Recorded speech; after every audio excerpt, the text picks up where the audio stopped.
ನಮ್ಮೆಲ್ಲರ ಪ್ರೀತಿಯ ಸಮುದಾಯದ ಅಸ್ಮಿತೆಯ ಉದ್ಯಮಿ ಒಕ್ಕಲಿಗ ಫಸ್ಟ್ ಸರ್ಕಲಿನ ವಾರ್ಷಿಕ ಕನ್ವೆನ್ಷನ್ ನಿನ್ನೆ ಪ್ರಾರಂಭವಾಗಿ ಸುಸೂತ್ರವಾಗಿ ನಡೀತಾ ಇದೆ. ನಿನ್ನೆ ನಾವು BL ಶಂಕರ್ ಅವರು ಮತ್ತು ಚಲುವರಾಯ ಸ್ವಾಮಿಯವರು, ಹಲವಾರು ಜನಪ್ರತಿನಿಧಿಗಳು, ಮುಖ್ಯಸ್ಥರು ಬಂದು ಕಾರ್ಯಕ್ರಮವನ್ನು ವಿದ್ಯುಕ್ತವಾಗಿ ಉದ್ಘಾಟಿಸಿ ಅಂದಿನಿಂದ ಇಲ್ಲಿವರೆಗೂ ಕೂಡ ಸಾಗಿ ಬಂದಿದೆ. ಪ್ರತಿ ವರ್ಷ ಉದ್ಘಾಟನೆಯ ಮರುದಿನದ ಸಂಜೆಯಲ್ಲಿ ಒಂದು ಸತ್ಸಂಗ ಎಂಬ ಹೆಸರಿನಲ್ಲಿ ಒಂದು ಕಾರ್ಯಕ್ರಮವನ್ನು ಮಾಡ್ತಾ ಇರ್ತಾರೆ. ಬಂದು ಬಹಳ ಹೊತ್ತಾಯಿತು, ತಾವೆಲ್ಲರೂ ಕೂಡ ಕುಳಿತು ಬಹಳ ಹೊತ್ತಾಗಿದೆ. ನಿನ್ನೆ ಸ್ಟಾಲ್ಗಳಿಗೆ ಹೋಗ್ಲಿಕ್ಕಾಗಿರಲಿಲ್ಲ, ಸಮಯದ ಅಭಾವದಿಂದ. ಬಂದ ಅತಿಥಿಗಳಾದಿಯಾಗಿ ಎಲ್ಲರೂ ಕೂಡ ಸ್ವಲ್ಪ ತುರ್ತಿನ ಕಾರ್ಯದಲ್ಲಿ ಇದ್ದದ್ರಿಂದ ಸ್ವಲ್ಪ ಅಷ್ಟೇ ನೋಡಿ ಬಂದಿದ್ವಿ. ಈ ದಿನ ಬಂದು ಸಾಯಿ ಕೀರ್ತಿ ಅವರು ಸಂಗೀತದ ಸೊದೆಯನ್ನ ಸಂಗೀತಜ್ಞರ ಜೊತೆ ಸೇರಿ ನಿಮ್ಮೆಲ್ಲರೂ ಕೂಡ ಉಣಬಡಿಸ್ತಾ ಇದ್ದಂಥ ಗಳಿಗೆಯಲ್ಲಿ ಸಾಕಷ್ಟು ಮಳಿಗೆಗಳಿಗೆ ಭೇಟಿ ಕೊಡಲಿಕ್ಕೆ ಸಾಧ್ಯ ಆಯಿತು. ಇನ್ನೂ ಸಾಕಷ್ಟು ಇದ್ದಾವೆ. ಈ ವರ್ಷ ಏನೋ ಕಡಿಮೆ ಮಾಡ್ತಾರೆ ಅಂತ ಹೇಳಿದರೆ ಈ ವರ್ಷ 50-60 ಹತ್ತಿರ 100 ಸ್ಟಾಲ್ಗಳು ಹೆಚ್ಚು ಆಗಿದ್ದಾವೆ. ಎಲ್ಲವನ್ನು ಕೂಡ ನೋಡಿ ಬಂದು ಇನ್ನು ನೋಡೋಣ ಎಷ್ಟೊತ್ತು ಕುಳಿತುಕೊಳ್ತಾರೆ, ಹೋಗೋರೆಲ್ಲ ಹೋಗ್ಬಿಡ್ಲಿ, ಆಮೇಲೆ ಉಳಿದವ್ರಿಗೆ 4 ಮಾತಾಡೋಣ ಅಂತ ಅಂದ್ಕೊಂಡ್ರೆ ಯಾರು ಎದ್ದು ಹೋಗ್ಲೇ ಇಲ್ಲ. ನಮ್ಮ ಹಿರಿಯರಾಗಿದ್ದಾರೆ. ಅವರೆಲ್ಲರೂ ಕೂಡ ನ್ಯಾಯಾಧೀಶರಾಗಿದ್ದವರು. ಆದರೂ ಕೂಡ ಸಮುದಾಯದ ಮೇಲಿನ ಅಭಿಮಾನದಿಂದ ನಿಮ್ಮೆಲ್ಲರನ್ನು ಕೂಡ ಪ್ರೋತ್ಸಾಹ ಮಾಡುವ ದೃಷ್ಟಿಯಿಂದ ಈ ಕಾರ್ಯಕ್ರಮಕ್ಕೆ ಅವರೆಲ್ಲರೂ ಕೂಡ ಬಂದು ಕುಳಿತು ಅವರಿಗೂ ಕೂಡ ನಮ್ಮ ಫಸ್ಟ್ ಸರ್ಕಲ್ ವತಿಯಿಂದ ಗೌರವವನ್ನು ಕೂಡ ಸಲ್ಲಿಸಲಾಯಿತು. ಜೊತೆಗೆ ಕೆಳಗಡೆ ಇರ್ತಕ್ಕಂಥವರೆಲ್ಲರನ್ನು ನೋಡ್ತಾ ಇದ್ರೆ ನೀವೆಲ್ಲರಿಗೂ ಕೂಡ ಗೌರವ ಸಮರ್ಪಣೆ ಮಾಡಿಸ್ಕೊಳ್ಳಿಕ್ಕೆ ಯೋಗ್ಯವಾಗಿರ್ತಕ್ಕಂಥವ್ರೇ ಸಾಕಷ್ಟು ಜನ ಕೆಳಗಡೆ ಕೊಡ್ತಿದ್ದೀರಿ. ಯಾರಿಗಾದ್ರೂ ಅನ್ಸಿದ್ರೆ why not we are why not high ಅಂತ ಅನ್ಸಿದ್ರೆ ಯಾರು ಬೇಸರ ಮಾಡ್ಕೊಳ್ಳಿಕ್ಕೆ ಹೋಗ್ಬೇಡಿ. ಅಂತಹ ಭಾವನೆ ಯಾರಿಗೂ ಇಲ್ಲ ಅಂತಾನೆ ಭಾವಿಸಿ ಕೊನೆಗೊಂದಿಷ್ಟು ಸಂಗೀತವನ್ನು ಕೇಳಿದ ಮೇಲೆ ಸತ್ಸಂಗವನ್ನು ಮಾಡ್ತಕ್ಕಂಥ ಮಾತುಗಳಿಗೆ ಅರ್ಥ ಇರಲ್ಲ ಅಂತ ಭಾವಿಸ್ತೇನೆ. ಯಾಕೆಂದರೆ ಸಂಗೀತಕ್ಕೆ ಅಷ್ಟೊಂದು ಶಕ್ತಿ ಇದೆ. ನಮ್ಮಲ್ಲಿ ಸಂಗೀತಕ್ಕೆ ಒಂದು ಯಾವ ಸ್ಥಾನಮಾನ ಇದೆ ಅನ್ನೋದಕ್ಕೆ ಈ ಕ್ರಿಯಾಯೋಗ ಅಂತ ಒಂದು ಹೆಸರನ್ನ ಕೇಳಿದ್ರಲ್ಲ, ಕ್ರಿಯಾಯೋಗಕ್ಕೆ ಒಂದು ಡೆಫಿನೇಷನ್ ಕೊಟ್ಟಿದ್ದಾರೆ. ತಪಃ ಸ್ವಾಧ್ಯಾಯ ಈಶ್ವರ ಪ್ರಣಿಧಾನಾನಿ ಕ್ರಿಯಾಯೋಗ ಅಂತ. ಅದರೊಳಗೂ ಕೂಡ ಅಮೆರಿಕಾದಲ್ಲಂತೂ ಕ್ರಿಯಾಯೋಗ ಮಾಡಬೇಕು ಅಂತ ಬಹಳ ಓಡಾಡ್ತಾ ಇರ್ತಾರೆ. ನಮ್ಮ ದೇಶದಲ್ಲಿ ಅದಕ್ಕೆ ಕ್ರಿಯಾಯೋಗ ಅನ್ನೋದಕ್ಕೆ ಕೊಟ್ಟಂತ smallest definition is just this: ತಪಃ ಸ್ವಾಧ್ಯಾಯ ಈಶ್ವರ ಪ್ರಣಿಧಾನಾನಿ ಕ್ರಿಯಾಯೋಗ ಅಂತ. ಇದರಲ್ಲಿ ತಪಸ್ಸು ಅಂದ್ರೆ ಬಹಳ ಸರಳವಾಗಿರುವಂಥದ್ದು, ಏನು ಬಹಳ ತುಂಬಾ ದೊಡ್ಡದೇನಲ್ಲ. ಅದು ಯಾವ್ಯಾವುದನ್ನ ನಾವು ತೋರಿಕೆಯ ಬದುಕನ್ನ ಮಾಡ್ಕೊಳ್ತಾ ಇದ್ದೀವಲ್ಲ ನಾನಾ ಕಾರಣಗಳಿಗೋಸ್ಕರ, ಆ ತೋರಿಕೆಯನ್ನ ತೆಗೆದು ಇರೋದನ್ನ ತೋರಿಸುವಂಥದ್ದೇನೆ ಬಹಳ ತಪಸ್ಸು ಅಂತಕ್ಕಂಥದ್ದು. ಅನಾವಶ್ಯಕವಾಗಿ ಸಾಕಷ್ಟು ಬೇಕಿಲ್ಲದ ಎಲ್ಲವನ್ನು ಕೂಡ ಮೈ ಮೇಲೆ ಹಾಕೊಂಡು ತುಂಬಾ ಭಾರ ಮಾಡ್ಕೊಂಡು ಬಿಟ್ಟಿದ್ದೀವಿ ಜೀವನನ. ಹಗುರ ಮಾಡ್ಕೊಳ್ಳಿಕ್ಕೆ ಏನ್ ಮಾಡ್ಬೇಕೋ ಹಗುರ ಮಾಡ್ಕೊಳ್ಳಿಕ್ಕೆ ಮಾಡುವಂತ ಒಂದು ಕ್ರಿಯೆಯನ್ನ ತಪಸ್ಸು ಅಂತ ಕರೆದದ್ದು. ಸರಳವಾಗಿ ಹೇಳಬೇಕು ಅಂತಂದ್ರೆ ನಿಮಗೆ ಇದು ಗೊತ್ತು, ಒಂದು 4 ಗ್ರಾಮ್ ಚಿನ್ನನ ಕೈ ಕೊಟ್ರೆ ತುಂಬಾ ಇಷ್ಟಪಡ್ತೀರಿ, ಹೌದಲ್ಲ? 4 ಗ್ರಾಮ್ ಚಿನ್ನದ ಜಾಗದಲ್ಲಿ 1000 kg ಚಿನ್ನದ ಅದಿರನ್ನ ನಿಮಗೆ ಕೊಟ್ಟು ಇದರ 4 ಗ್ರಾಮ್ ಚಿನ್ನ ಇದೆ ಅಂತ ಕೊಟ್ರೆ ಯಾವ್ದನ್ನ ತಗೊಳ್ತೇವೆ ನಾವು? 1000 kg ಅದಿರನ್ನ ತೆಗೆದುಕೊಳ್ತೀವ, ಚಿನ್ನ ನಿಜಕ್ಕೂ ಅದರೊಳಗಡೆ ಇದೆ. ಇಲ್ಲ 4 ಗ್ರಾಮ್ ಚಿನ್ನನ ಕೊಟ್ರೆ ಅದನ್ನ ತಗೊಳ್ತೇವ? 4 ಗ್ರಾಮ್ ಚಿನ್ನ ಕೊಟ್ರೆ ನೀಟಾಗಿ ಅದನ್ನು ಜತನವಾಗಿ ಕಾಪಾಡ್ಕೊಂಡು ಹೊರಟೋಗ್ತವೆ. ಇಲ್ಲಪ್ಪ 1,000 kg ಕಲ್ಲಲ್ಲೂ ಕೂಡ ಚಿನ್ನ ಇದೆ ಅಂತ ಹೇಳಿದ್ರೆ ಯಾರು ಇಷ್ಟಪಡೋದಿಲ್ಲ. ಹಾಗಿದ್ರೆ ಇಲ್ಲಿ ತಪಸ್ಸು ಅಂದ್ರೆ ತುಂಬಾ ಸರಳ. 1,000 ಬೇಕಿಲ್ಲದ ವಸ್ತುವನ್ನ ತುಂಬಿಕೊಂಡಿರ್ತಕ್ಕಂಥ ಸುತ್ತ ಏನು ಚಿನ್ನ ತುಂಬಿಕೊಂಡಿದೆಯಲ್ಲ, ಆ 1,000 ಬೇಕಿಲ್ಲದೆಲ್ಲವನ್ನು ತೆಗೆಯುವ ಒಂದು ಕ್ರಿಯೆ ಇದೆಯಲ್ಲ, ತೆಗೆದು ವೇಸ್ಟ್ ಎಲ್ಲವನ್ನು ಆಚೆಗೆ ಬಿಸಾಡಿ ಬೇಕಿರುವಂತ 4 ಗ್ರಾಮ್ ಹತ್ರ ಉಳಿಸ್ಕೊಳ್ತಕ್ಕಂಥ ಒಂದು this the process of removing all unwanted things.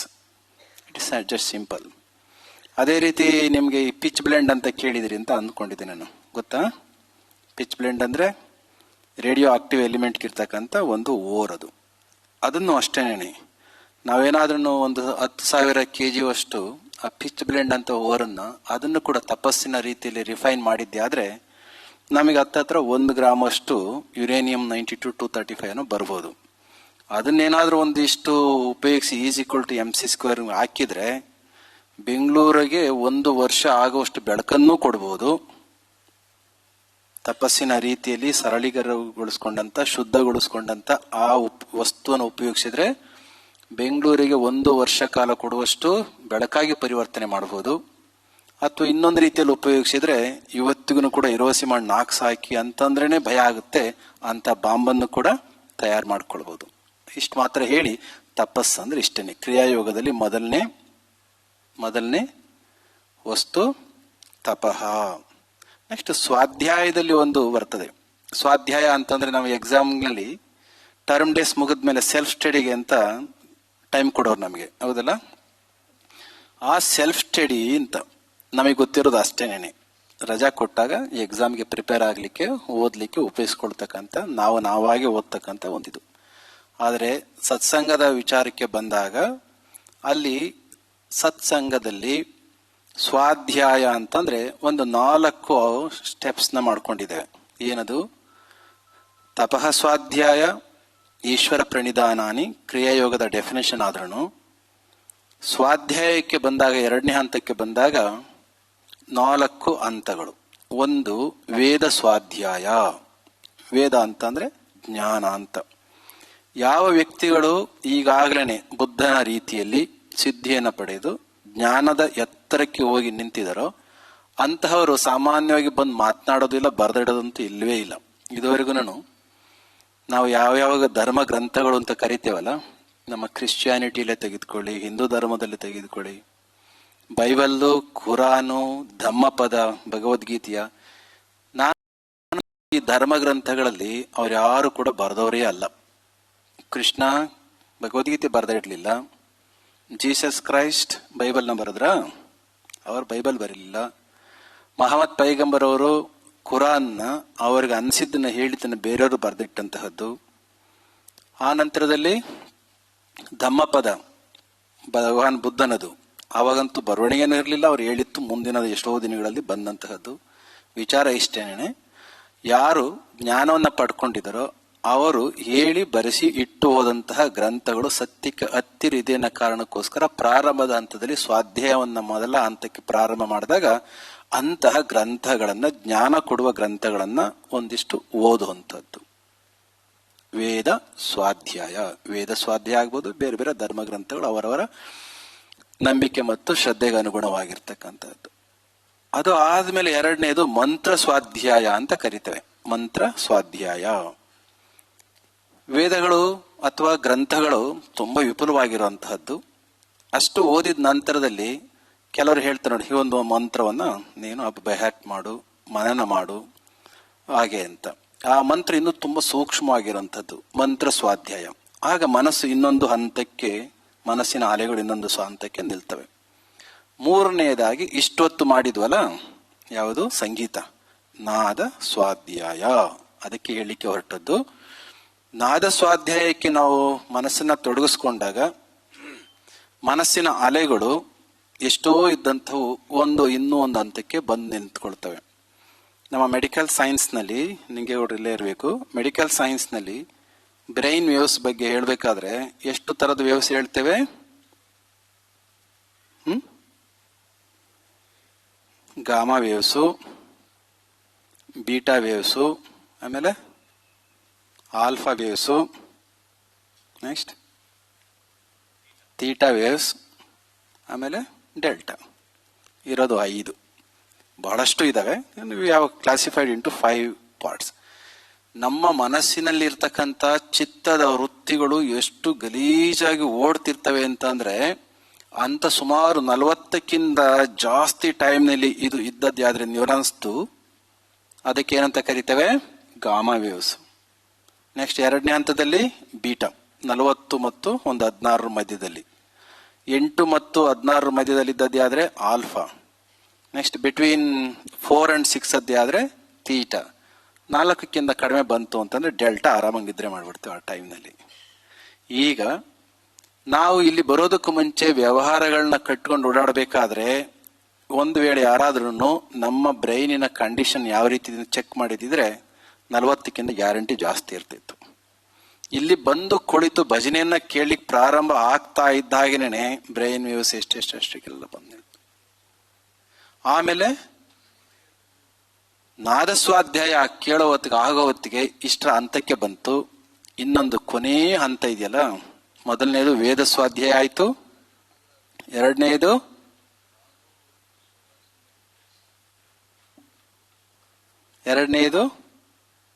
ಮಂತ್ರ ಸ್ವಾಧ್ಯಾಯ, 3ನೇದು ನಾದ ಸ್ವಾಧ್ಯಾಯ. ಇದು ಆನಂತರದಲ್ಲಿ ಆತ್ಮ ಸ್ವಾಧ್ಯಾಯ, ನಮ್ಮೊಳಗಡೆ ನಾವು ಮುಳುಗ್ತಕ್ಕಂತಹದ್ದು. ಇಂತಹದ್ದೊಂದು ಕಾರ್ಯಕ್ಕೋಸ್ಕರ ನಾವು ಇವತ್ತು ಸತ್ಸಂಗದ ಹೆಸರಿನಲ್ಲಿ ಇಲ್ಲಿ ಕೊಡ್ತಿದ್ದೇವೆ.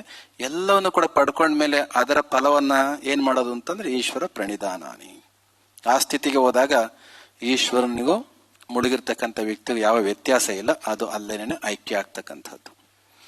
ನಾನು ಬರ್ಬೇಕಾದ್ರೆ ಕಾರ್ಯಕ್ರಮಕ್ಕೆ ನಮ್ಮ ಭಕ್ತರೊಬ್ರು ಕೇಳ್ತಾ ಇದ್ರು, ಸ್ವಾಮೀಜಿ ನಿನ್ನೆ ಕಾರ್ಯಕ್ರಮದಲ್ಲಿ ನೀವು ಮಾತನಾಡ್ತಾ ನಮ್ಮವರು ಸಂಪತ್ತನ್ನ ಸೃಜಿಸಬೇಕು, ಉದ್ಯೋಗಗಳನ್ನ ಸೃಷ್ಟಿಸಬೇಕು, ಆ ನಂತರದಲ್ಲಿ ಉದ್ಯಮಗಳನ್ನ ಕಟ್ಟಬೇಕು, ಈ ರೀತಿ ಭೌತಿಕವಾಗಿರ್ತಕ್ಕಂಥದ್ದನ್ನೆಲ್ಲ ಹೇಳಿ ಬಂದ್ರಿ.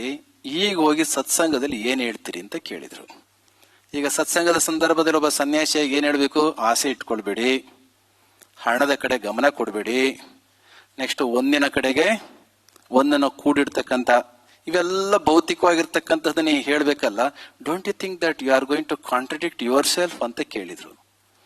ಅದಕ್ಕೆ ನಾನು ಅವ್ರಿಗೆ ಹೇಳಿದೆ, ನಮ್ಮ ದೇಶದಲ್ಲಿ ಧರ್ಮ ಅನ್ನೋ ಒಂದು ಶಬ್ದವನ್ನು ಉಪಯೋಗಿಸ್ತೇವೆ, ಕೇಳಿದ್ರಲ್ವಾ? ಆ ಧರ್ಮಕ್ಕೆ ನಾವು ಕೊಟ್ಟುಕೊಂಡಂತ ಡೆಫಿನೇಷನ್ ಎಷ್ಟು ಸರಳವಾಗಿದೆ ಅಂತಂದ್ರೆ, ಯಥಾ ಅಭ್ಯುದಯೋ ನಿಶ್ರೇಯಸೋ ಸಿದ್ಧಿ ಸಾ ಧರ್ಮ. ಹೇಳಿ ನೋಡೋಣ.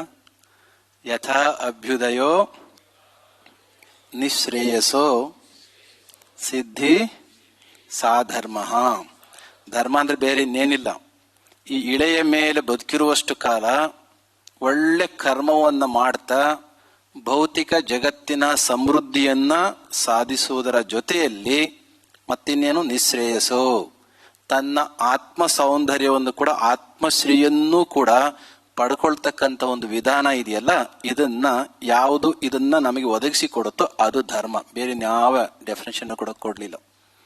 ಅಂದ್ರೆ ಇಲ್ಲಿ ಸನ್ಯಾಸಿ ಆಗ್ಲಿಕ್ಕಿಂತ ಹೊರಟು ಜ್ಞಾನ ಮಾರ್ಗವನ್ನ ಪಡಿಲಿಕ್ಕೆ ಹೊರಟಂತ ವ್ಯಕ್ತಿ ಕರ್ಮವನ್ನ ಬಿಡಬೇಕು ಅಂತಾನೂ ಹೇಳಲಿಲ್ಲ. ಕರ್ಮ ಮಾರ್ಗದಲ್ಲಿ ಪ್ರಾಪಂಚಿಕತೆಯಲ್ಲಿ ತೊಡಗಿಸ್ಕೊಂಡಿರ್ತಕ್ಕಂಥ ವ್ಯಕ್ತಿ ಜ್ಞಾನವನ್ನು ಕೂಡ ಬಿಡಿ ಅಂತ ಅವರು ಹೇಳಲಿಲ್ಲ. 6,000-7,000 ವರ್ಷಗಳ ಹಿಂದೆ ಹೇಳಿದಂತ ಉಪನಿಷತ್ತಿನ, ಈಶಾವಾಸ್ಯ ಉಪನಿಷತ್ತಿನ 2ನೇ ಮಾತು 3ನೇ ಮಾತು ಏನ್ ಹೇಳುತ್ತೆ ಗೊತ್ತಾ? ಕುರ್ವನ್ನೇವ ಇಹ ಕರ್ಮಾಣಿ ಜಿಜೀವಿಷೇತ್ ಶತಗಂ ಸಮಾಹ ಏವಂ ತ್ವಯೇ ನ ಅನ್ಯತೇತೋ ಅಸ್ತಿ ನ ಕರ್ಮ ಲಿಪ್ಯತೆ ನರೇ.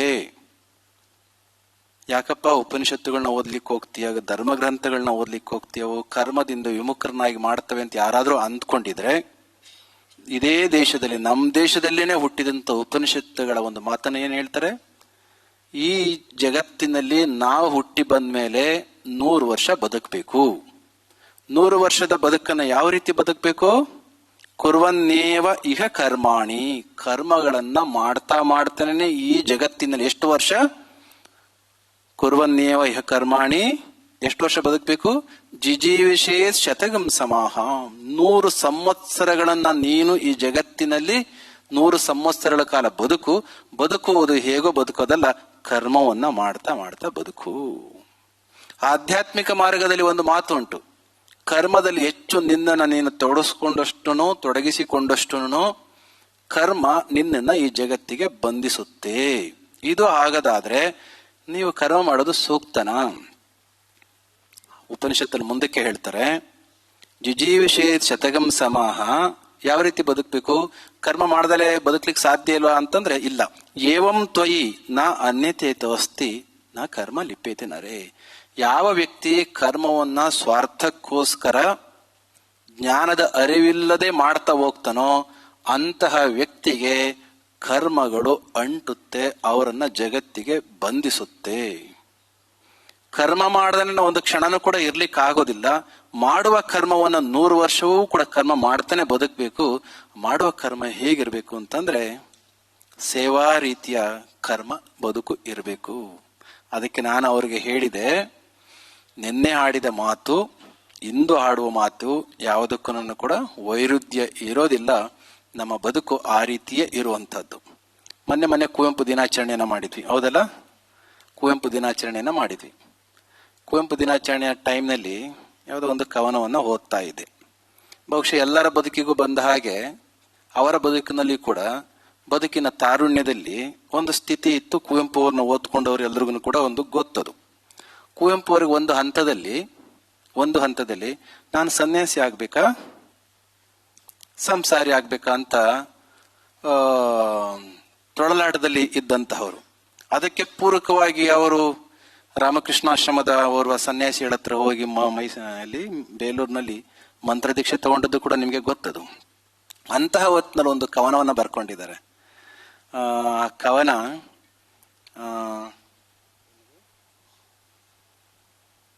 ಆ ಕವನದಲ್ಲಿ ಹೀಗೆ ಬರ್ತದದು, ಇದುವರೆಗೂ ನೀ ನನ್ನ ಕೈ ಹಿಡಿದು ನಡೆಸಿರುವೆ, ಮುಂದೆಯೂ ನೀ ನನ್ನ ನಡೆಸೈ ಗುರು. ಓದಿದಿರಿ? ಇದುವರೆಗೂ ನೀ ನನ್ನ ಕೈ ಹಿಡಿದು ನಡೆಸಿರುವೆ, ಮುಂದೆಯೂ ನೀ ನನ್ನ ನಡೆಸೈ ಗುರು. ಅಂದಿನಂತೆಯೇ ಇಂದು ನಾನೊಂದು ಶಿಶುವೆಂದು, ಮುಂದೆಯೂ ನೀ ನನ್ನ ಸಲಹೈ ಗುರು, ಮುಂದೆಯೂ ನೀ ನನ್ನ ಸಲಹೈ ಗುರು. ಮುಂದೆ ಕೇಳ್ತಾರೆ ಅವರ ತೊಳಲಾಟ ಯಾವುದು? ಸನ್ಯಾಸ. ವೈರಾಗ್ಯ ಒಂದು ಕಡೆ ತನ್ನ ಮಹಿಮೆಯ ತೋರಿ ಕೈ ಚಾಚಿ ಸೆಳೆಯುತ್ತಿದೆ, ಸೌಂದರ್ಯ ಒಂದು ಕಡೆ ತನ್ನ ಮೋಹವ ಬೀರಿ ಮೈ ಚಾಚಿ ಕರೆಯುತ್ತಿದೆ. ಕುವೆಂಪು ಅಂತಹರ ಬದುಕಿನಲ್ಲಿ ಖಂಡಿತ ಬಂದಿದೆ, ಯಾಕೆಂದ್ರೆ ಅವರು ಬರೆದಿಟ್ಟಿದ್ದಾರೆ. ಮುಂದಕ್ಕೆ ಬರೀತಾರೆ, ವೈರಾಗ್ಯ ಒಂದು ಕಡೆ ತನ್ನ ಮಹಿಮೆಯ ತೋರಿ ಕೈ ಚಾಚಿ ಸೆಳೆಯುತ್ತಿದೆ, ಸೌಂದರ್ಯ ಒಂದು ಕಡೆ ತನ್ನ ಮೋಹವ ಬೀರಿ ಮೈ ಚಾಚಿ ಸೆಳೆಯುತ್ತಿದೆ. ಒಂದು ಕಡೆ ಸ್ವಾತಂತ್ರ್ಯ, ಯಾವುದದು? ಒಂದು ಕಡೆ ಸ್ವಾತಂತ್ರ್ಯ, ಒಂದು ಕಡೆ ಮಾಧುರ್ಯ, ನಡುವಿಗೇನು ಬಟ್ಟೆಗೆಟ್ಟು. ಯಾರಿಗಾದ್ರು ಅನ್ಸಿತ್ತ ಜೀವನದಲ್ಲಿ? ಕುವೆಂಪುಗೆ ಅನ್ಸಿತ್ತು. ಬದುಕನ್ನ ಹೆಜ್ಜೆ ಹೆಜ್ಜೆಗೂ ಕೂಡ ಪ್ರೆಸೆಂಟ್ ಮೊಮೆಂಟ್ ನಲ್ಲಿ ಬದುಕಿ ಮೈಂಡ್ಫುಲ್ ಆಗಿ ಯಾರು ಬದುಕ್ತಿರ್ತಾರೋ ಅವರಿಗೆ ಬದುಕು ಅವಾಗವಾಗಲೇ ತೆರ್ಕೊಳ್ಳುತ್ತೆ. ಇಂತಹ ಸಮಸ್ಯೆಗಳು, ಇಂತಹ ಎಡೆದಾಕುವಂತ ಸಂದರ್ಭಗಳು ಬರ್ತವೆ. ಅವ್ರಿಗೆ ಬಂದಿತ್ತು, ಯಾಕೆಂದ್ರೆ ನನಗೆ ಗೊತ್ತಾಗುತ್ತೆ ಅವರ ಭಾವನೆಗಳು. ಅವ್ರಿಗೆ ಸನ್ಯಾಸ ಸಾಮಾನ್ಯ ಸನ್ಯಾಸ ಅಲ್ಲ ಅದು. ಒಂದು ಕಡೆ ಸ್ವಾತಂತ್ರ್ಯ, ಒಂದು ಕಡೆ ಮಾಧುರ್ಯ, ನಡುವಿಗೇನು ಬಟ್ಟೆಗೆಟ್ಟು. ಬಟ್ಟೆ ಅಂದ್ರೇನು? ದಾರಿ. ಮುಕ್ತಿಯನ್ ಒಪ್ಪಲೋ ಮಾಯೆಯನ್ ಅಪ್ಪಲೋ, ತಿಳಿದ ನೀಯನ್ನ ನಟ್ಟು, ತಿಳಿದ ನೀಯನ್ನ ನಟ್ಟು.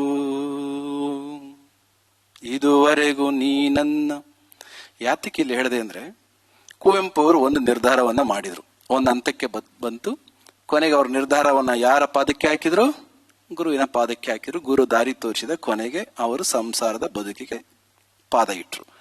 ಈಗ ಆ ಸಂಸಾರ ಮತ್ತು ಕರ್ಮದ ಬದುಕು ಕುವೆಂಪು ಅವರು ಬದುಕಿದ ರೀತಿ ಹೇಗಿತ್ತು? ಅಂತಹ ರೀತಿಯಲ್ಲಿ ಬದುಕೋದೇ ಆದ್ರೆ ಸಂಸಾರನೇ ಇರಲಿ. ಇಲ್ಲ, ಸಂಸಾರದಲ್ಲಿದ್ದು ಕೂಡ ಅವರು ಯಾವ ರೀತಿಯ ವೈರಾಗ್ಯದ ಬದುಕನ್ನ ನಡೆಸಿದ್ರು ಅಂತಕ್ಕಂಥ ರೀತಿಯಲ್ಲಿ ನಾವು ಉದ್ಯಮವನ್ನಾದ್ರೂ ಸೃಷ್ಟಿ ಮಾಡೋಣ ಅಥವಾ ಬೇರೆ ಯಾವುದೇ ಬದುಕನ್ನು ಅಪ್ಪಿಕೊಳ್ಳೋಣ. ಅಂತಹ ಬದುಕನ್ನ ಅಪ್ಪಿಕೊಂಡು ನಾವು ಬದುಕೋ ರೀತಿ ಸಾಧ್ಯ ಆಗದೆ ಆದ್ರೆ ಆ ಎಲ್ಲ ಬದುಕುಗಳು ನಮಗೆ ಸಂತೋಷವನ್ನೇ ಕೊಡ್ತವೆ. ಅದಕ್ಕೆ ಸತ್ಸಂಗದ ರೂಪದಲ್ಲಿ ಉದ್ಯಮದ ಕ್ಷೇತ್ರದಲ್ಲಿ ಇರ್ತಕ್ಕಂಥ ನಾವುಗಳು ಕೇವಲ ಒಂದೇ ಕಡೆಗೆ ಹೊರಟು ಹೋಯಿತು ಅಂತಂದ್ರೆ ನಮ್ಮ ಬದುಕು ಸೂತ್ರವರಿದಂತ ಗಾಳಿಪಟ ಆಗುತ್ತೆ. ನಾವು ನಮ್ಮ ಬದುಕನ್ನು ಮತ್ತೆ ಹುಡುಕೊಳ್ಳೋ ಹೊತ್ತಿಗೆ ಎಲ್ಲೆಲ್ಲೋ ಕಳೆದೋಗಿರ್ತದೆ.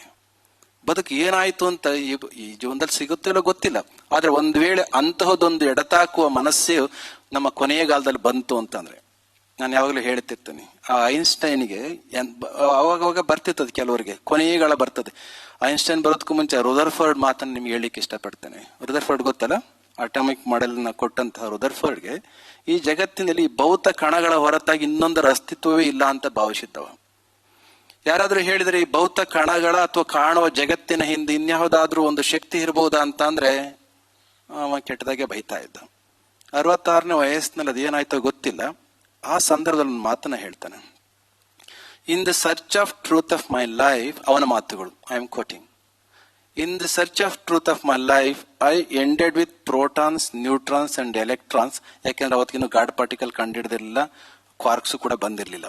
ಇದ್ದದನ್ನೇ 3 ಕಾನ್ಸ್ಟಿಟ್ಯೂಯೆಂಟ್ಸ್ ಆಫ್ ಅನ್ ಆಟಮ್. ಯಾಕೆಂದ್ರೆ ಆ ಕಾಲದಲ್ಲಿ building block of the universe ಅಂತಂದ್ರೆ ಆಟಮ್ ಅನ್ನೋ ಒಂದು ಭಾವನೆ. ಮತ್ತೆ ಇನ್ನೊಂದು ಹೆಜ್ಜೆ ಮುಂದಕ್ಕೆ ಹೋಗಿ 3 protons, neutrons and electrons. In the search of truth of my life, I ended with protons, neutrons and electrons which have no life at all. ಅಂತ ಗೊತ್ತಾಗದೆ ಯಾವಾಗ 66 ವರ್ಷ ಆಗೋಗಿತ್ತು. Somewhere along the line my life has run out through my fingers. At this age, at the age of 66, at this age I have been trying to retrace the path of my life ಅಂತ ಅವ ಹೇಳ್ಕೊಂಡ. ಅವನು ಡಿಟೂರ್ ತಗೊಳ್ಳೋ ಹೊತ್ತಿಗೆ ವಯಸ್ಸು ಮುಗಿದಿತ್ತು, ಸತ್ತ. ಇರ್ಲಿ, ಐನ್ಸ್ಟೈನ್ಗೆ ಕೊನೆಗಳಿಗೆನಲ್ಲಿ Princeton hospital ನಲ್ಲಿ, ನಿಮ್ಮ ಚುಂಚಗಿರಿ ಮಠ ಇದೆ ಪ್ರಿನ್ಸ್ಟನ್ ಯೂನಿವರ್ಸಿಟಿ ಪಕ್ಕನೇ, ಅಲ್ಲಿ ಹೋಗಿ ಕೇಳಿದಾಗ ನೀವು ಇನ್ನೊಂದು ಸಲ ಏನಾದ್ರೂ ನಿಮ್ಮ ಬದುಕನ್ನ ಡಿಸೈನ್ ಮಾಡ್ಕೊಳ್ಳಿಕ್ಕೆ ಅವಕಾಶ ಕೊಟ್ಟದ್ದೇ ಆದ್ರೆ ಈಗಲೇ ಇಷ್ಟೊಂದು ಸುಂದರವಾದಂತ ಬೇರೆಯವ್ರಿಗೆ ಹೊಟ್ಟೆ ಉರಿಸುವ ಮಟ್ಟಕ್ಕೆ ಸುಂದರವಾದ ಬದುಕನ್ನು ನಡೆಸಿದ್ರಿ, ಇನ್ನೊಂದು ಸಲ ಏನಾದ್ರೂ ಅವಕಾಶ ಕೊಟ್ಟರೆ ಇನ್ನೆಷ್ಟು ಚಂದ ನೀವು ಡಿಸೈನ್ ಮಾಡ್ಕೊಳ್ಬಹುದು ಬದುಕನ್ನ ಅಂತ ಹೇಳಿದ್ರೆ ಐನ್ಸ್ಟೈನ್ ಹೇಳ್ತಾರೆ, ನಾನು ಕೊನೆಯ ಗಳಿಗೆಯಲ್ಲಿದ್ದೇನೆ. I don't think I am left with any life in this life to redesign my life. ಆದ್ರೆ ಇನ್ನೊಂದು ಜನ್ಮ ಅಂತ ಏನಾದ್ರೂ ಇದ್ದದ್ದೇ ಆದ್ರೆ ಖಂಡಿತ ನಾನಂತೂ ವಿಜ್ಞಾನಿ ಆಗೋದಿಲ್ಲ ಅಂತ ಹೇಳ್ತಾನೆ. ಯಾಕೆ ಅಂತ ಕೇಳಿದ್ರೆ ಅವ ಹೇಳಿತ್ತಿಷ್ಟೇನೆ, ಈ ಜಗತ್ತಿನ ಹೊರಗಿನದನ್ನ ಹುಡುಕುವ ಶೋಧದಲ್ಲಿ ಹುಡುಕಿ ಎಷ್ಟು ದೂರ ಹೊರಟೋಗ್ಬಿಟ್ಟಿದ್ದೇನೆ ಅಂತಂದ್ರೆ ನನ್ನಿಂದ ತುಂಬಾ ದೂರ ಹೊರಟೋಗಿದ್ದಾನೆ. ಈಗ ನನ್ ಕಂಡ್ಕೊಡ್ಬೇಕು ಅಂತಂದ್ರೆ ಮತ್ತೆ ವಾಪಸ್ ಬರ್ಬೇಕು, ಈಗ ಟೈಮ್ ಇಲ್ಲ. ಇನ್ನೊಂದು ಸಲ ಬಂದದ್ದೇ ಆದ್ರೆ ಆಗ ಒಬ್ಬ ಸಾಮಾನ್ಯ ರೈತನ ಮಗನಾಗಿಯೋ ಬಡಗಿ ಮಗನಾಗಿಯೋ ಹುಟ್ಟಿ ಇಲ್ಲಿ ದಟ್ಟ ಅಡವಿನಲ್ಲಿ ಮಲೆನಾಡಿನಲ್ಲಿ ಹರಿಯೋ ನದಿ ತೀರದಲ್ಲಿ ಒಂದು ಗುಡಿಸ್ಲು ಕಟ್ಕೊಂಡು ಅಲ್ಲಿ ವಾಸ ಮಾಡಬೇಕು ಅಂತ ಇರ್ತೇನೆ, ಯಾರು ಕಣ್ಣಿಗೂ ಕಾಣದ ಹಾಗೆ ಅಂತ. ಹಾಗಾಗಿ ಉದ್ಯಮಗಳನ್ನ ಮಾಡ್ತಾ ಇನ್ಯಾವುದೂ ಇಲ್ಲ, ಇದೇ ಶಾಶ್ವತ ಅಂತ ತಿಳಿದು ತುಂಬಾ ದೂರ ಹೋದ್ಮೇಲೆ ಎಲ್ಲವೂ ಇದ್ದು ಯಾವುದೊಂದು ಇರಬೇಕೋ ಅದು ಇಲ್ಲದ ಹೊತ್ತಿನಲ್ಲಿ ಕಾಡುವ ಕಾಟದಿಂದ ತಪ್ಪಿಸ್ಕೊಳ್ಬೇಕು ಅಂದ್ರೆ ಎರಡನ್ನೂ ಕೂಡ ಸಮನ್ವಯ ಮಾಡ್ಕೊಂಡು ಹೋದದ್ದೇ ಆದ್ರೆ ಅದು ನಿಜವಾದ ನಮ್ಮ ಬದುಕಿನ ಧರ್ಮ ಆಗುತ್ತೆ. ಯಥಾ ಅಭ್ಯುದಯೋ ನಿಶ್ರೇಯಸೋ ಸಿದ್ಧಿ ಸ ಧರ್ಮ. ಅಂತಹ ಕಡೆಗೆ ಹೋಗ್ಲಿಕ್ಕೋಸ್ಕರ ಆಗಾಗ ಒಂದಿಷ್ಟು ಸತ್ಸಂಗಗಳು. ಈಗ ರಾಕ್ಫಿಲ್ಲರ್ ಕತೆ ಗೊತ್ತಲ್ಲ ನಿಮ್ಗೆ, ಸಾಕಷ್ಟು ಜನ ಗೊತ್ತು. How many of you heard of Rockefeller? ಗೊತ್ತಿದ್ರೆ ಹೇಳ್ತಿ, ಇಲ್ಲಾಂದ್ರೆ ನಾನು ಮಾತು ಬೇಕಾದ್ರೆ ಹೇಳ್ತೇನೆ. ರಾಕ್ಫಿಲ್ಲರ್ ಗೊತ್ತಿಲ್ಲ? ಓಕೆ, ರಾಕ್ಫಿಲ್ಲರ್ ಅಂತಕ್ಕಂಥ ಒಬ್ಬ ಇದ್ದ ಅಮೆರಿಕದಲ್ಲಿ. ಯಾವ ಸಂದರ್ಭದಲ್ಲಿ ಕಾಲದ ದೃಷ್ಟಿಯಿಂದ ನಿಮಗೆ ಹೇಳಿದ್ರೆ ಯು ಕ್ಯಾನ್ ರಿಲೇಟ್ ಈಸಿಲಿ. ಸ್ವಾಮಿ ವಿವೇಕಾನಂದರು 1893 ಅಮೆರಿಕಕ್ಕೆ ಹೋದ್ರಲ್ಲ, ಶಿಕಾಗೋ ಧರ್ಮ ಸಮ್ಮೇಳನ. ಯಾವ ಸಂದರ್ಭದಲ್ಲಿ ನಮ್ಮ ದೇಶಕ್ಕೆ ಒಂದಿಷ್ಟು ಗೌರವವನ್ನ ತಂದುಕೊಡ್ತಕ್ಕಂಥ ಕೆಲಸವನ್ನ ಮಾಡಿದ್ರು, ಆ ಹೊತ್ತಿನಲ್ಲಿ ಅವ ಇದ್ದ. ಶಿಕಾಗೋದಲ್ಲಿ ಇದ್ದಾಗ ಯಾವ ಮನೆಯಲ್ಲಿ ಆಶ್ರಯವನ್ನ ಪಡ್ಕೊಂಡಿದ್ನೋ ಅವ ಪಕ್ಕದ ಮನೆಯವನಿಗೆ ಹೇಳಿದ್ನಂತೆ, ಏನಂತ, ನಮ್ಮ ಮನೆಗೆ ಒಬ್ಬ ಸನ್ಯಾಸಿ ಬಂದಿದ್ದಾನೆ ಇಂಡಿಯಾದಿಂದ, ಅವ ಎಷ್ಟು ಚಂದ ತಿಳ್ಕೊಂಡಿದ್ದಾನೆ, ಜ್ಞಾನಿ ಇದ್ದಾನೆ ಅಂದ್ರೆ ಒಂದ್ಸಲ ನೀನು ಬಂದು ನೋಡ್ಕೊಂಡು ಹೋಗು ಅಂತ ಹೇಳಿದ್ರು. ಆದರೆ ಅವನಿಗೆ ಮಾತ್ರ ಟೈಮೇ ಇರಲಿಲ್ಲ ಅವನಿಗೆ ಬಂದು ಹೋಗ್ಲಿಕ್ಕೆ. ಕಾರಣ, ದೊಡ್ಡ ಶ್ರೀಮಂತ, ಸಾಮಾನ್ಯ ಶ್ರೀಮಂತ ಅಲ್ಲ.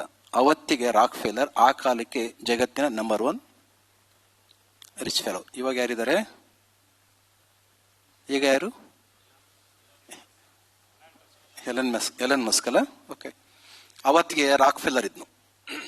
ಅವನಿಗೆ ಒಂದು ದಿನ 1 ಗಂಟೆ ಬೇರೆ ಕಡೆ ಕೊಟ್ಟದ್ದೇ ಆದ್ರೆ ಎಲ್ಲಿ ದುಡಿಯುವ ಉದ್ಯಮದಲ್ಲಿ ತೊಡಗಿಸ್ಕೊಂಡು ದುಡಿಯೋದು ಕಡಿಮೆ ಆಗೋಗುತ್ತಂತ ಹೇಳಿ ವಿವೇಕಾನಂದ್ರ ಬಂದು ನೋಡೋದು ಹೋಗ್ಲಿ, ಅವನ ಹೆಂಡತಿ ಮಕ್ಳಿಗೂ ಕೂಡ ರಜಕ್ಕೊಂದ್ ದಿವಸ ಟೈಮ್ ಕೊಡ್ತಾ ಇರ್ಲಿಲ್ಲ ಅಂತ, ಹಣನೂ ಕೂಡ ಕೊಡ್ತಾ ಇರಲಿಲ್ಲ. ಹಣ ಸ್ವಲ್ಪ ಕೊಟ್ಟದ್ದೇ ಆದ್ರೆ ಎಲ್ಲಿ ದುಡ್ಡು ಕರ್ಗೋಗುತ್ತೋ ಅಂತ. ತಮಾಷೆಗಲ್ಲ, ಇರೋ ವಾಸ್ತವದಲ್ಲಿ ಒಂದು ಮಾತು ಹೇಳ್ತಾರೆ. ಅವ ಅಮೆರಿಕನ್ ಸ್ಟ್ಯಾಂಡರ್ಡ್ ಆಯಿಲ್ ಕಂಪನಿಯ ಉದ್ಯಮಗಾರ. ಯಾರು? ರಾಕ್ ಫೆಲ್ಲರ್. ಅಕ್ರಾಸ್ ದ ಕಾಂಟಿನೆಂಟ್ ಅವನ ಉದ್ದಿಮೆ ಇತ್ತು. ಯುರೋಪ್ಗೆ 7 ಕಂಟೈನರ್ಸ್ ಅಲ್ಲಿ ಶಿಪ್ನಲ್ಲಿ ತನ್ನ ವಸ್ತುಗಳನ್ನ ಕಳಿಸ್ಕೊಟ್ಟಿದ್ದ. ಹೌದಾ? ಯಾರೋ ಬಂದು ಹೇಳಿದ್ರಂತೆ, ನಿನ್ನ ಹಡಗುಗಳೆಲ್ಲ ಮುಳುಗೋಗ್ತಾ ಇದಾವೆ ಅಂತ. ತುಂಬಾ ಬೇಜಾರಾಯ್ತು, ಅಳ್ಲಿಕ್ಕೆ ಸ್ಟಾರ್ಟ್ ಮಾಡಿದ. ಕೊನೆಗೆ ಲಾಯರ್ ಬಂದು ಕೇಳಿದಾಗ ಅವರು ಹೇಳಿದ್ರಂತೆ, ನೀವ್ ಯಾಕೆ ಯೋಚನೆ ಮಾಡ್ತೀರಿ, ಹೇಗಿದ್ರೆ ಇನ್ಶೂರೆನ್ಸ್ ಮಾಡಿಸಿದೆ ಆಗಿದೆಲ್ಲ, ಅದರಿಂದ ದುಡ್ಡು ಬರುತ್ತೆ ಬಿಡಿ ಅಂತ. ಅವನು ಇನ್ಶೂರೆನ್ಸ್ ಮಾಡಿಸಿರ್ಲಿಲ್ಲ ಅಂತೆ. ಯಾಕೆ? ಅವತ್ತಿಗೆ $150 ಕೊಡ್ಬೇಕಲ್ಲ ಅಂತ ಇನ್ಶೂರೆನ್ಸ್ ಮಾಡಿಸಿರಲ್ಲ. ಅಷ್ಟು ಕಂಜೂಸ್ ಮನುಷ್ಯ ಅವನು.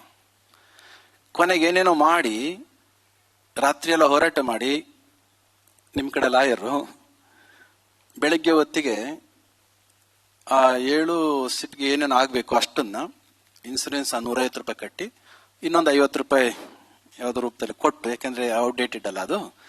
ಬೆಳಿಗ್ಗೆ ಓಡಿ ಬಂದಂತೆ ಖುಷಿಯಿಂದ ಅವನಿಗೆ ನಿಂದೇನು ಚಿಂತೆ ಅಲ್ಲ, ಮುಳುಗೋದ್ರೂ ಪರವಾಗಿಲ್ಲ ಅಂತ ಜೋರ ಬೆಡ್ ಮೇಲೆ, ಮುಂಚೆ ಕುತ್ಕೊಂಡು ಅಳ್ತಿದ್ದವನು ಬೆಡ್ ಮೇಲೆ ಬೋರ್ಲ್ ಹಾಕೊಂಡು ಮಲ್ಕೊಂಡು ಅಳ್ತಿದ್ನಂತೆ. ಅಲ್ಲ, ಏನು ತೊಂದರೆ ಆಗ್ಲಿಲ್ಲಲ್ಲ, ಇವಾಗ ಇನ್ಸೂರೆನ್ಸ್ ಮಾಡಿಸಿ ಆಗಿದೆ, ಗೂಡ್ಸ್ಗೆ ಏನು ತೊಂದರೆ ಇಲ್ಲಲ್ಲ ಅಂತ. ಎಷ್ಟು ಖರ್ಚು ಮಾಡಿದೆ ಅಂತ ಕೇಳಿದಂತೆ. $200.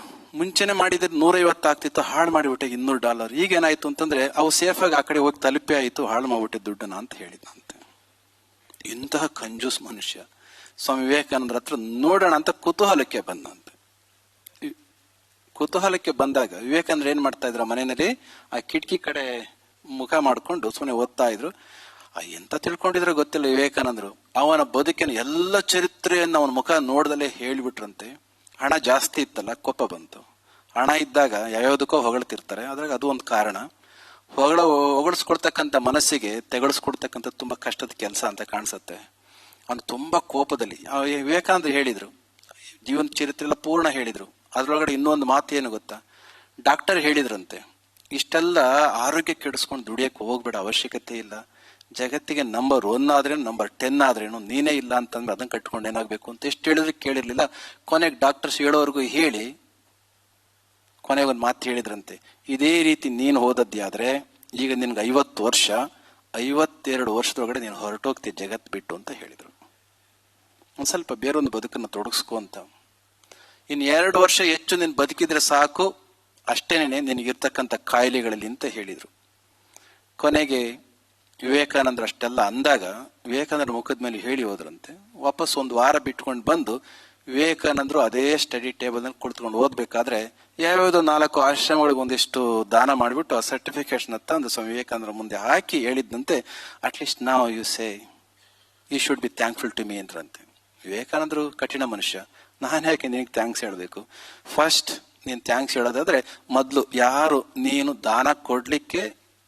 ದಾನ ಕೊಟ್ಟದನ್ನ ಇಸ್ಕೊಳ್ಳಿಕ್ಕೆ ರೆಡಿ ಆಯ್ತು ಆ ಸಂಸ್ಥೆಗೆ ಫಸ್ಟ್ ಹೋಗಿ ಥ್ಯಾಂಕ್ಸ್ ಹೇಳು. ಯಾಕೆ?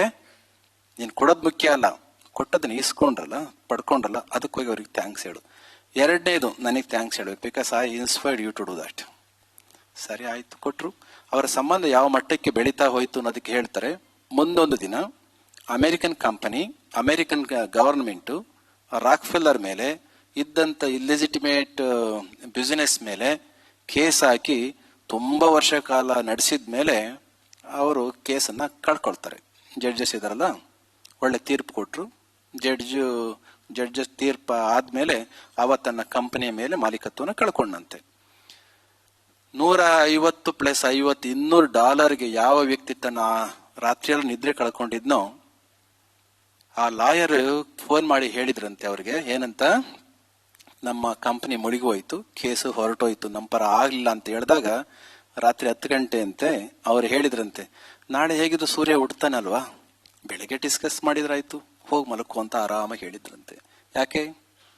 $150-200 ಹೋದಾಗ ರಾತ್ರಿಯೆಲ್ಲ ಹತ್ತಿದ್ದ ಮನುಷ್ಯ ಕೇವಲ ಕೆಲವೇ ವರ್ಷಗಳಲ್ಲಿ ವಿವೇಕಾನಂದರ ಸಂಸರ್ಗಕ್ಕೆ ಬಂದು ಒಂದಿಷ್ಟು ಆಧ್ಯಾತ್ಮಿಕ ಬದುಕಿಗೆ ಒಳನೋಟಕ್ಕೆ ತೊಡಗಿಸ್ಕೊಂಡ ಮೇಲೆ ಬೆಳಗ್ಗೆ ಸೂರ್ಯ ಹುಡ್ತಾನೆ. ನಾನಿನ್ನು ಬದುಕಿರ್ತೀನಿ, ನನಗೂ ಆಸೆ ಇದೆ, ನನಗೂ ಗೊತ್ತಿದೆ, ನೀನು ಬದುಕಬಹುದು, ಬೆಳಗ್ಗೆ ಚರ್ಚೆ ಮಾಡಿ ಹೋಗಿ ಮಲಕು ಅಂತ ಹೇಳಿದ್ರಂತೆ. ಇಂತಹ ಮನುಷ್ಯ 52 ವರ್ಷಕ್ಕೆ ಹೊರಟೋಗ್ತಾನೆ ಅಂತ ಹೇಳಿದ್ದಂತಹ ಸರ್ಟಿಫಿಕೇಟ್ ತಗೊಂಡಿದ್ದ ಮನುಷ್ಯ 98 ವರ್ಷ ಪೂರ್ಣ ಬದುಕನ್ನ ಬದುಕ್ತಾನೆ. ಕಾರಣ ಏನು?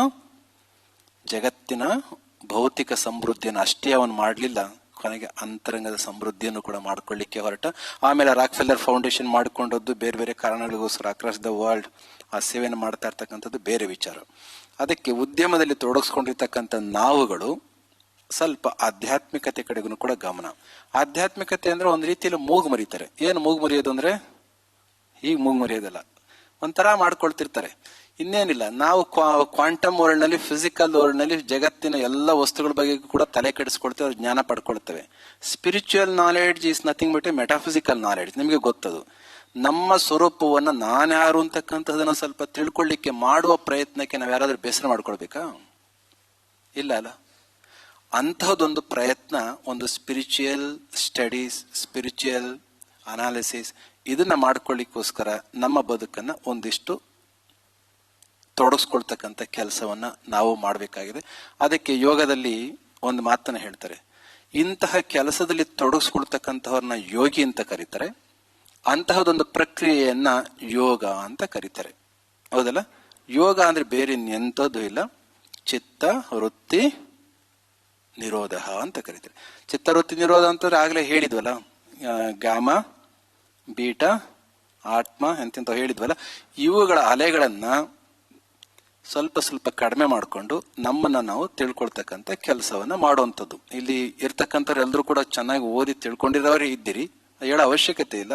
ಆದ್ರೂ ಕೂಡ ಈ ಮೆಟಾಫಿಸಿಕಲ್ ಸೈನ್ಸ್ ಅನ್ನ ನಮ್ಮ ಯಾವ ಕರಿಕ್ಯುಲಮ್ನಲ್ಲೂ ಕೂಡ ಇಟ್ಟು ಫಿಸಿಕಲ್ ವರ್ಲ್ಡ್ ಇಂದ ಆಚೆ ಇರ್ತಕ್ಕಂಥ ಜ್ಞಾನವನ್ನ ಕೊಡ್ತಕ್ಕಂಥ ಕೆಲಸವನ್ನ ಯಾವ ವ್ಯವಸ್ಥೆಯಲ್ಲೂ ಮಾಡದಲೇ ಇರೋದ್ರಿಂದ ಈ ವಿಚಾರವನ್ನ ಹೇಳಲೇಬೇಕಾಗಿದೆ. ಎಲ್ಲಿವರೆಗೂ ಕೂಡ ಯೋಗವನ್ನ, ಯೋಗ ಅಂದ್ರೆ ಬೇರೆ ಯಾವ ಧರ್ಮದ್ದು ಅಂತಲ್ಲ, ನಮ್ಮನ್ನ ನಾವು ತಿಳಿದುಕೊಳ್ತಕ್ಕಂಥ, ನಮ್ಮನ್ನ ನಾವು ತಿಳ್ಕೊಳ್ತಕ್ಕಂಥ ಮೆಡಿಕಲ್ ಕಾಲೇಜಲ್ಲಿ ಮಾಡ್ತಾರೆ. ಏನ್ ಮಾಡ್ತಾರೆ? ಈ ದೇಹವನ್ನು ಸತ್ತ ಮೇಲೆ ಈ ದೇಹವನ್ನ ಅನಾಟಮಿನಲ್ಲಿ ಬೈಸೆಕ್ಟ್ ಮಾಡಿ ಡಿಸೆಕ್ಟ್ ಮಾಡಿ ತೋರಿಸ್ತಕ್ಕಂಥ ಕೆಲಸವನ್ನ ಮಾಡಬಹುದು. ಆದ್ರೆ ನನ್ನೊಳಗಡೆ ದೇಹದಲ್ಲಿ ನಾನಲ್ಲ, ದೇಹ ನಾನಲ್ಲ ಅಲ್ಲ, ನಾನು ಬದುಕಿದ್ದಾಗಲೇ ತಿಳ್ಕೊಂಡು ಆನಂದವನ್ನ ಪಡ್ಕೊಳ್ತಕ್ಕಂಥದ್ದು. ಖಾತ್ರಿ ಏನು? ಇವತ್ತು ಬುದ್ಧನ ಪೂಜೆ ಮಾಡ್ತೇವೆ, ಮಹಾವೀರನ ಪೂಜೆ ಮಾಡ್ತೇವೆ, ಜೀಸಸ್ನ ಪೂಜೆ ಮಾಡ್ತೇವೆ. ಅವ್ರನ್ನ ಪೂಜೆ ಮಾಡಿತ್ತು ಯಾತಕ್ಕೆ? ಬುದ್ಧನನ್ನ ಪೂಜೆ ಮಾಡೋದೇ ಆದ್ರೆ ಬುದ್ಧನಿಗೆ ಬಹುಶಃ ಇದ್ದ ವ್ಯವಸ್ಥೆಯಲ್ಲಿ, ಸಮೃದ್ಧಿಯಲ್ಲಿ, ಸಂಪತ್ತಿನಲ್ಲಿ ಅವತ್ತಿನ ಕಾಲದಲ್ಲಿ the best education was given to Siddhartha. ಆದ್ರೆ ಅವನ ಮನೆ ಬಿಟ್ಟು ಯಾಕೆ ಓಡಿಬೋದ? ಅವ ಹೆಜ್ಜೆ ಹೆಜ್ಜೆಗೂ ಕೂಡ ಪಡ್ಕೊಂಡದ್ದನ್ನ ಚಿಂತನೆ ಮಾಡಿ ಮಾಡಿ ಮಾಡಿ ಕೊನೆಗೆ ಇದು ಇದರಲ್ಲಿಲ್ಲ ಅಂತ ಬಿಸಾಡಿದ ಮೇಲೆ ಅವನಿಗೆ ಅನ್ನಿಸ್ತು ಇನ್ನೆಷ್ಟು ದಿನ ಇರೋದು. ಬೇರೆ ಬೇರೆ ಕಾರಣಗಳು ಹೇಳ್ತಾರೆ. ಯಾವುದೋ ನದಿಯ ಗಲಾಟೆ ಇತ್ತಂತೆ, ನಮ್ಮ ಕಾವೇರಿ ಗಲಾಟೆ ಇದ್ದಾಗೆ, ತಮಿಳುನಾಡಿಗೂ ಕರ್ನಾಟಕಕ್ಕೆ ಇದ್ದಾಗೆ, ಆ ಕಾರಣಕ್ಕೋಸ್ಕರ ಓಡಿ ಹೋದ್ನಂತೆ. ಅದಲ್ಲ. ಕೊನೆಗೆ ಸಿದ್ಧಾರ್ಥನಾಗಿದ್ದಂತಹವನಿಂತವು ಎಲ್ಲವನ್ನು ಕೂಡ ಪರಿಶೋಧನೆ ಮಾಡಿ ಬಿಟ್ಟು ಯಾವುದನ್ನ ಪಡ್ಕೊಳ್ಳಿಕ್ಕೋಸ್ಕರ ಹೋದನೋ ಅಂತಹದ್ದೊಂದು ಇದೆ ಅಂತ ಗೊತ್ತಾಗೋದ್ರಿಂದ ನಾವು ಆ ಕಡೆಗೆ ಹೋಗ್ಬೇಕು ಅಂತ ಅನ್ಸುತ್ತೆ. ಬುದ್ಧನಿಗೆ ಜ್ಞಾನೋದಯ ಆದ್ಮೇಲೆ ನೀನು ಪಡ್ಕೊಂಡಂತೆ ಈ ಜ್ಞಾನೋದಯವನ್ನ ನಾವು ಪಡ್ಕೊಳ್ಬೇಕು ಅಂದ್ರೆ ನಿನಗೆ 7 ವರ್ಷ ಹಿಡಿತು ಮನೆ ಬಿಟ್ಟಾಗ್ಲಿಂದ, ನಮ್ಗೆ ಎಷ್ಟು ವರ್ಷ ಹಿಡಿಬೋದು ಅಂತ ಕೇಳಿದ್ರಂತೆ. ಏನ್ ಹೇಳಿರ್ಬೋದು ಅವರು? ಸಿದ್ಧಾರ್ಥನಿಗೇನೆ ಅಷ್ಟು ವರ್ಷ ಹಿಡಿದು, ನಮಗೆ ಬಿಡಪ್ಪ ಇನ್ನು ಎಷ್ಟು ಜನ್ಮಗಳು ಹಿಡಿತು ಅಂತ ನಮಗೆ ಅನ್ನಿಸ್ಬೋದು. ಬುದ್ಧ, ಮಹಾವೀರ ಅಂತ ಮಹಾತ್ಮರು ಹೇಳಿತ್ತು, ಇದು ನಮಗೆ ಏನು ಆಯ್ತಲ್ಲ, ಇದು ಗೊತ್ತಾಗ್ಬೇಕು ಅಂದ್ರೆ ಇದಕ್ಕೆ ವರ್ಷಗಳಲ್ಲ, ದಿನಗಳು ಅಲ್ಲ, ಗಂಟೆಗಳು ಅಲ್ಲ, ಅದಾಗಬೇಕು ಅಂದ್ರೆ ಒಂಥರ ಮಿಂಚು ಹೊಡೆಯುತ್ತಲ್ಲ ಅಷ್ಟು ಕ್ಷಣ ಆದ್ರೆ ಸಾಕು ಹಾಗೆ ಅಂತ ಅನ್ಸುತ್ತೆ. ನಮ್ಗೆ ಆಶ್ಚರ್ಯ ಆಗ್ಬೋದು. ಒಂದು ಹಂತಕ್ಕೆ ಹೋದ್ಮೇಲೆ 99.9 ಡಿಗ್ರಿ ಸೆಂಟಿಗ್ರೇಡ್ ಇರೋವರೆಗೂ ನೀರಾಗೆ ಇರುತ್ತಾ? 100 ಡಿಗ್ರಿ ಆಗ್ತಾ ಇದ್ದಾಗನೆ ಅದು ನೀರು ಕೆಳಗಡೆ ಬರುತ್ತೆ, ಮೇಲಕ್ಕೆ ಹೋಗುತ್ತಾ? ಐಸ್ ಕ್ಯೂಬ್ ಕೆಳಗಡೆ ಹೋಗುತ್ತೆ, ನೀರು ಕೆಳಗಡೆ ಹೋಗುತ್ತೆ, ವೇಪರು ಕೆಳಗಡೆ ಬರುತ್ತೆ, ಮೇಲೆ ಹೋಗುತ್ತೆ. ಅದರ ಕೆಮಿಕಲ್ ಕಂಪೋಸಿಷನ್ ಏನು? H2O. ವಾಟರ್ದು, ವೇಪರ್ದು ಅದೇ ಇದೆ. ಹಾಗೆ ಒಂದು ಹಂತ ಬಂದಾಗ ಆ 100 ಬರ್ತಾ ಇದ್ದಾಗೆ ಅದಕ್ಕೆ ಟೈಮೇ ಇರೋದಿಲ್ಲ, ಮೇಲಕ್ಕೆ ಹೊರಟೋಗ್ತದೆ. ಇದೇ ಸಂದರ್ಭದಲ್ಲಿ ಒಂದು ಮಾತು ನಿಮ್ಗೆ ಹೇಳ್ಬೇಕು ಅನ್ಸುತ್ತೆ, ಆದ್ರೆ ಅದು ತಯಾರಿ ಇರುತ್ತಲ್ಲ,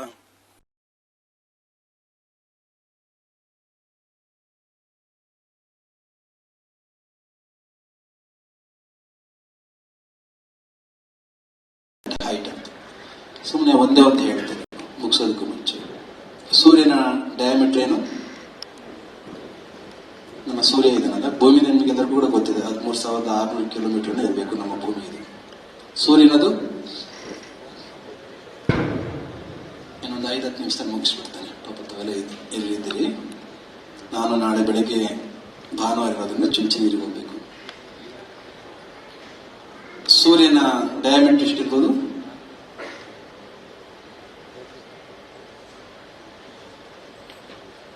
ನಾನು ರೇಡಿಯಸ್ ಹೇಳ್ತೀನಿ, ನೀವು ಡಯಾಮೀಟರ್ ಹೇಳಿ, ಸ್ವಲ್ಪ ಈಸಿ ಆಗ್ತದೆ. 7 ಲಕ್ಷ ಕಿಲೋಮೀಟರ್ ಅಂತ ಇಟ್ಟು 6,95,000 ಬರ್ತದೆ. Let us round it off. ಎಷ್ಟು? Radius 7 lakh kilometres. ಡಯಾಮೀಟರ್ ತುಂಬಾ ಫಾಸ್ಟ್ ಆಗಿ ಹೇಳಿದ್ರಿ. ಈಗ ಇನ್ನೊಂದು ಪ್ರಶ್ನೆ ಕೇಳ್ತೇನೆ. ಎಲ್ಲ ಕಲ್ತವ್ರು ಇರೋದ್ರಿಂದ ಗೊತ್ತಿಲ್ಲ ಅಂತ, ಸುಮ್ಮನೆ ಗೊತ್ತಿಲ್ಲ ಇದ್ದವ್ರಿಗೆ ಗೊತ್ತಾಗಲ್ಲ ಅಂತ. ಈ ಇರಿಸುವಣ್ಣ ಹಾಕಿ ಮೇಲೆ ಹಾಕಿದಲ್ಲ ಬಾಂಬು, ಅದು ಯಾವ ರಿಯಾಕ್ಷನ್? ಅದು ಫ್ಯೂಷನ್. ಅದು ನ್ಯೂಕ್ಲಿಯರ್ ರಿಯಾಕ್ಟರ್ಸ್ ನಲ್ಲಿ ನ್ಯೂಕ್ಲಿಯರ್ ಫ್ಯೂಷನ್. ಅದು ಫ್ಯೂಷನ್ ಅಂದ್ರೆ ಕೂಡೋದು, ಫ್ಯೂಷನ್ ಅಂದ್ರೆ ಒಡೆಯೋದ್ರಿಂದನೂ ಶಕ್ತಿ ಬರ್ತದೆ, ಕೂಡೋದ್ರಿಂದನೂ ಶಕ್ತಿ ಬರ್ತದೆ. ನಾನು ಇದನ್ನ ಈ ಮನೆಗಳಿಗೆ ಮತ್ತು ಸಂಘ ಸಂಸ್ಥೆಗಳಿಗೆ ಈ ಮಾತನ್ನ ಹೇಳ್ತಿರ್ತೇನೆ. ಈ ಕೂಡೋದ್ರಿಂದ ಎಷ್ಟು ಶಕ್ತಿ ಬರ್ತದೋ, ಒಡೆಯೋದ್ರಿಂದ ನ್ಯೂಟ್ರಾನ್ ತೆಗೆದುಕೊಂಡಾಗ ಆಟಮ್ ಅನ್ನು ಸ್ಪ್ಲಿಟ್ ಮಾಡಿದಾಗ ಬರೋ ಶಕ್ತಿ ಇದೆಯಲ್ಲ, ಇದರ ಸುಮಾರು 50 ಪಟ್ಟು ಹೆಚ್ಚಿನ ಶಕ್ತಿ ಕೂಡೋದ್ರಿಂದ ಬರುತ್ತೆ. ಈಗ ನೋಡಿ, ಮನೆ ಒಡ್ಕೊಳ್ಳೋದ್ರಿಂದ ಶಕ್ತಿ ಜಾಸ್ತಿ ಆಗುತ್ತಾ, ಮನೆ ಕೂಡಿಸ್ಕೊಳ್ಳೋದ್ರಿಂದ ಶಕ್ತಿ ಜಾಸ್ತಿ ಬರುತ್ತಾ? ಮನಸ್ಸನ್ನ ಒಡೆಯೋದ್ರಿಂದ ಶಕ್ತಿ ಜಾಸ್ತಿ ಬರುತ್ತಾ, ಮನಸ್ಸನ್ನ ಕೂಡಿಸೋದ್ರಿಂದ ಶಕ್ತಿ ಜಾಸ್ತಿ ಬರುತ್ತಾ? ಸಂಘ ಸಂಸ್ಥೆಗಳನ್ನ ಒಡಿಸ್ಕೊಳ್ಳೋದ್ರಿಂದ ಶಕ್ತಿ ಜಾಸ್ತಿ ಬರುತ್ತಾ, ಕೂಡೋದ್ರಿಂದ ಶಕ್ತಿ ಬರುತ್ತಾ? ಇದನ್ನು ಪಕ್ಕಕ್ಕೆ ಇಡಿ. Let us come back to the sun. Nuclear fusion ಅಲ್ಲಿ ಆಗುತ್ತೆ, ಫ್ಯೂಷನ್ ಇಲ್ಲಿ ಆಗುತ್ತೆ. ಮೊನ್ನೆ ಚೈನಾದ ಒಬ್ಬ ಮಿನಿಸ್ಟರ್ ಮಾತನಾಡ್ತಾ ಇದ್ದ. ಅವ ಏನ್ ಹೇಳ್ತಾನೆ ಗೊತ್ತಾ? ನಮ್ಮ ದೇಶದ ಮೇಲೆ ಬೇರೆ ಯಾರಾದ್ರೂ ಅಟ್ಯಾಕ್ ಮಾಡ್ಲಿಕ್ಕೆ ಖಂಡಿತ ಅವಕಾಶ ಇದೆ. ಎಷ್ಟು ಬಾರಿ? ಒಂದೇ ಒಂದು ಸಲ. ಒಂದು ಮಿಸೈಲ್ ನಮ್ಮ ದೇಶದ ಮೇಲೆ ಹಾಕ್ಬೋದೇ ಹೊರತು 2ನೇ ಮಿಸೈಲ್ ಎಲ್ಲಿಂದನೂ ಕೂಡ ಬರ್ಲಿಕ್ಕೆ ನಮಗೆ ಅವಕಾಶನೇ ಇಲ್ಲ ಅಂತ ಹೇಳ್ತಿದ್ದೆ. Just 3 days ago I was watching it. ಅವ ಇನ್ನೊಂದು ಮಾತನ್ನ ಹೇಳ್ತಾನೆ, ನಮ್ಮ ದೇಶದಲ್ಲಿ ಹೈಡ್ರೋಜನ್ ಬಾಂಬ್ ಇದೆ, which is made out of fusion reaction. ಒಂದು ಸಲ ನಾವು ಇಲ್ಲಿ ಮಿಸೈಲ್ಗೆ ಸೆಟ್ ಮಾಡಿಬಿಟ್ರೆ easily we can reach out that America also ಅಂತ ಹೇಳ್ತಾರೆ. ಅರ್ಥ ಏನು? ಏನಿತ್ತು ನಿಮ್ಗೆ ಅರ್ಥ ಆಗುತ್ತೆ. ಆ ರಿಯಾಕ್ಷನ್ ಇಲ್ಲಿ ನಡೀತಾ ಇದೆ ಸೂರ್ಯನ ಮಧ್ಯದಲ್ಲಿ, ಸೂರ್ಯನ ಕೇಂದ್ರ ಭಾಗದಲ್ಲಿ. ಒನ್ಸ್ ಆ ಆಕ್ಷನ್ ಆದ ತಕ್ಷಣನೇ ನ್ಯೂಕ್ಲಿಯರ್ ಫ್ಯೂಷನ್ ರಿಯಾಕ್ಷನ್ ಇಂದ ಬೆಳಕು ಸೃಷ್ಟಿ ಆಯಿತು ಅಂತಂದ್ರೆ, ಕೇಳಿಸ್ತಾ ಇದ್ದೀರಾ? ಕೇಂದ್ರದಿಂದ ತನ್ನ ಫೋಟೋಸ್ಫಿಯರ್ ಮೇಲ್ಗಡೆ ಕರೋನಾ ಇದೆಯಲ್ಲ, ಅಲ್ಲಿಗೆ ಬರ್ಲಿಕ್ಕೆ ಎಷ್ಟು ಕಿಲೋಮೀಟರ್ ಧಾವಿಸ್ಬೇಕದು? From the nucleus of sun to reach out the outer periphery, how long it should travel? ಎಷ್ಟು? 7 ಲಕ್ಷ ಕಿಲೋಮೀಟರ್ನ ಅದು ಕ್ರಮಿಸ್ಬೇಕು, ಹೌದಾ? ಈ ಮೈ ಮೇಲಿಂದ, ಸೂರ್ಯನ ಹೊರ ಮೈ ಮೇಲಿಂದ ಭೂಮಿಗೆ ರೀಚ್ ಆಗಲಿಕ್ಕೆ ಕಿಲೋಮೀಟರ್ ಎಷ್ಟು? What is the distance between earth surface and the surface, outer surface of the sun? Any idea? ಸೂರ್ಯನ ಹೊರ ಮೈ ಮೇಲಿಂದ ಭೂಮಿಯನ್ನ ತಲುಪಲಿಕ್ಕೆ ದೂರ ಎಷ್ಟು? 15 ಕೋಟಿ ಕಿಲೋಮೀಟರ್. ಯಾಕಂದ್ರೆ ಕೋಟಿ ಅಂತ ತುಂಬಾ ಅರ್ಥ ಆಗುತ್ತೆ ಬೇಗ, ಅದಕ್ಕೋಸ್ಕರ ಅದು ಹೇಳ್ತಾ ಇದ್ದೀನಿ. ಎಷ್ಟು ಕೋಟಿ? 15 ಕೋಟಿ ಕಿಲೋಮೀಟರ್. ನೋಡಿ, ಸೂರ್ಯನ ಕೇಂದ್ರದಿಂದ ಸೂರ್ಯನ ಹೊರ ಕವಚಕ್ಕೆ ಬರಲಿಕ್ಕೆ 7 ಕಿಲೋಮೀಟರ್ನ ಕ್ರಮಿಸಲಿಕ್ಕೆ ಒಂದು ಸರಿ 15 ಕೋಟಿ ಕಿಲೋಮೀಟರ್ನ ಕ್ರಮಿಸಲಿಕ್ಕೆ ಬೇಕಾಗಿರ್ತಕ್ಕಂಥ ಡಿಸ್ಟೆನ್ಸ್ ಎಷ್ಟು ಸೂರ್ಯನ ಬೆಳಕು? ಹಲೋ ಜಯಶ್ರೀಗ್ರದೇ, ಬೇಗ ಮುಗಿಸ್ಬೇಕಾಗಿದೆ. ಚೆಂಚುರಿಗೆ ಹೋಗಿ ಮೇಲೆ ಬೆಂಗಳೂರು ಮನೆಯೊಳಗೆ ಹೋಗ್ತೀವಿ.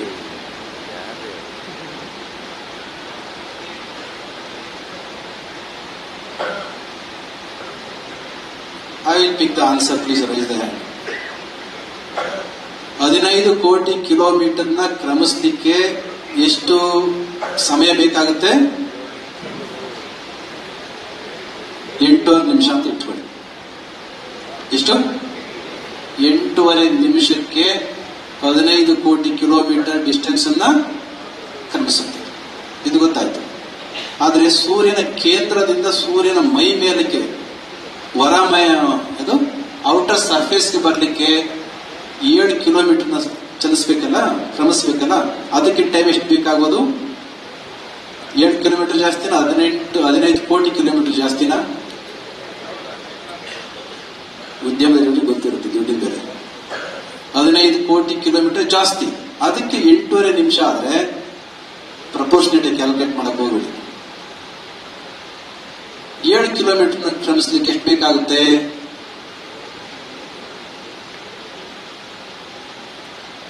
ನಿಮ್ಮ ವಿಜ್ಞಾನದ ಸ್ಟ್ಯಾಟಿಸ್ಟಿಕ್ಸ್ ಹೇಳುತ್ತೆ ಮಿನಿಮಮ್ ಅಂದ್ರೆ 10,000 ವರ್ಷಗಳು, ಮ್ಯಾಕ್ಸಿಮಮ್ ಅಂದ್ರೆ 1,75,000 ವರ್ಷಗಳು.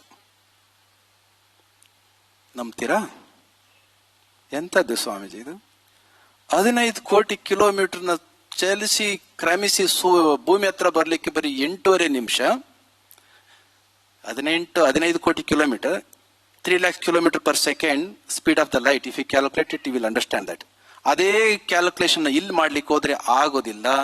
ಇಲ್ಲಿ 8.5 ನಿಮಿಷ 15 ಕೋಟಿ ಕಿಲೋಮೀಟರ್ ಬಂದ್ರೆ ಬರೀ 7 ಲಕ್ಷ ಕಿಲೋಮೀಟರ್ಗೆ ಯಾಕೆ 1.25 ಲಕ್ಷ ವರ್ಷ ತೆಗೆದುಕೊಳ್ಳುತ್ತೆ? ಹಾಗಿದ್ರೆ ನಮ್ಗೆ ಸೂರ್ಯನ ಬೆಳಕು ಇವಾಗ ಬರ್ತಾ ಇದೆಯಲ್ಲ, ಈಸ್ ಇಟ್ ದಟ್ ಓಲ್ಡ್ ಅಂದ್ರೆ ಎಸ್, ಇಟ್ ಇಸ್ ಓಲ್ಡ್. ತಿಂಗಳು ಬೆಳಕಿದು. ಯಾಕೆ? ವಿಜ್ಞಾನದ ಸ್ಟ್ಯಾಟಿಸ್ಟಿಕ್ಸ್ಗೋಸ್ಕರ ಹೇಳಲಿಲ್ಲ ನಾನಿಲ್ಲಿ.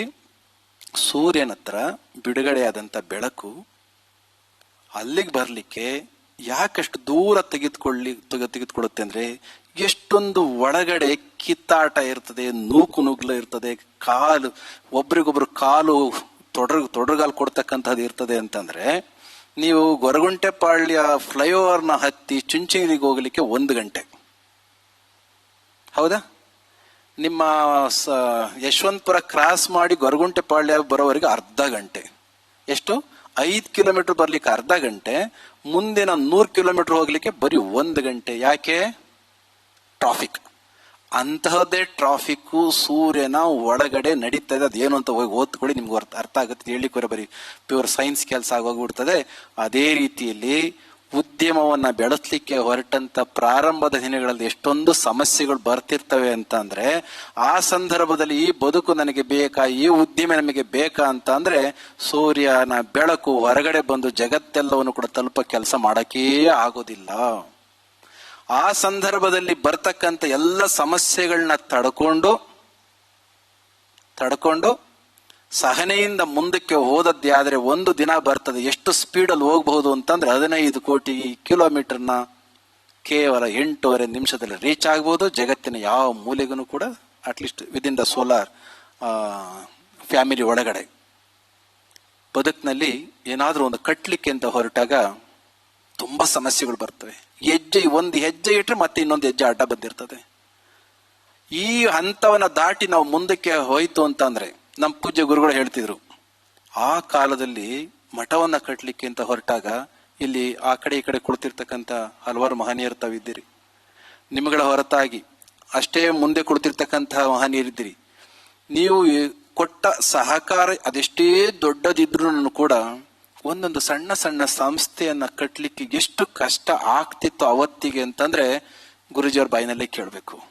ಆದ್ರೆ ಇವತ್ತಿಗೆ ನೀವು ಇವತ್ತು ಮನಸ್ಸು ಮಾಡಿದ್ರೆ, ನಾವು ಇಬ್ರು ಸೇರ್ಕೊಂಡ್ಬಿಟ್ರೆ ಇನ್ನೊಂದು ವರ್ಷಕ್ಕೆ ಎಷ್ಟು ಕಾಲೇಜುಗಳನ್ನ ಬೇಕಾದ್ರೂ ಮಾಡ್ಬೋದು, ಎಷ್ಟು ವ್ಯವಸ್ಥೆಗಳನ್ನ ಸೃಷ್ಟಿ ಮಾಡ್ಬೋದು. ಕಾರಣ ಏನಂದ್ರೆ ಅವತ್ತು ನೀವು ಗುರುಗಳು ತಡ್ಕೊಂಡು ಸಹನೆಯಿಂದ ಬೆಳೆಸಿದ್ರಿಂದ ಇವತ್ತು ನಿಮ್ ಚುಂಚನಗಿರಿ ಎಷ್ಟು ಫಾಸ್ಟ್ ಆಗಿ ಬೇಕಾದ್ರೂ ಹೋಗ್ಲಿಕ್ಕೆ ಅವಕಾಶ ಇದೆ. ಆದ್ರೆ ಅವತ್ತಿಂದು ಎಷ್ಟು ಕಷ್ಟ ಇರ್ತಿತ್ತು.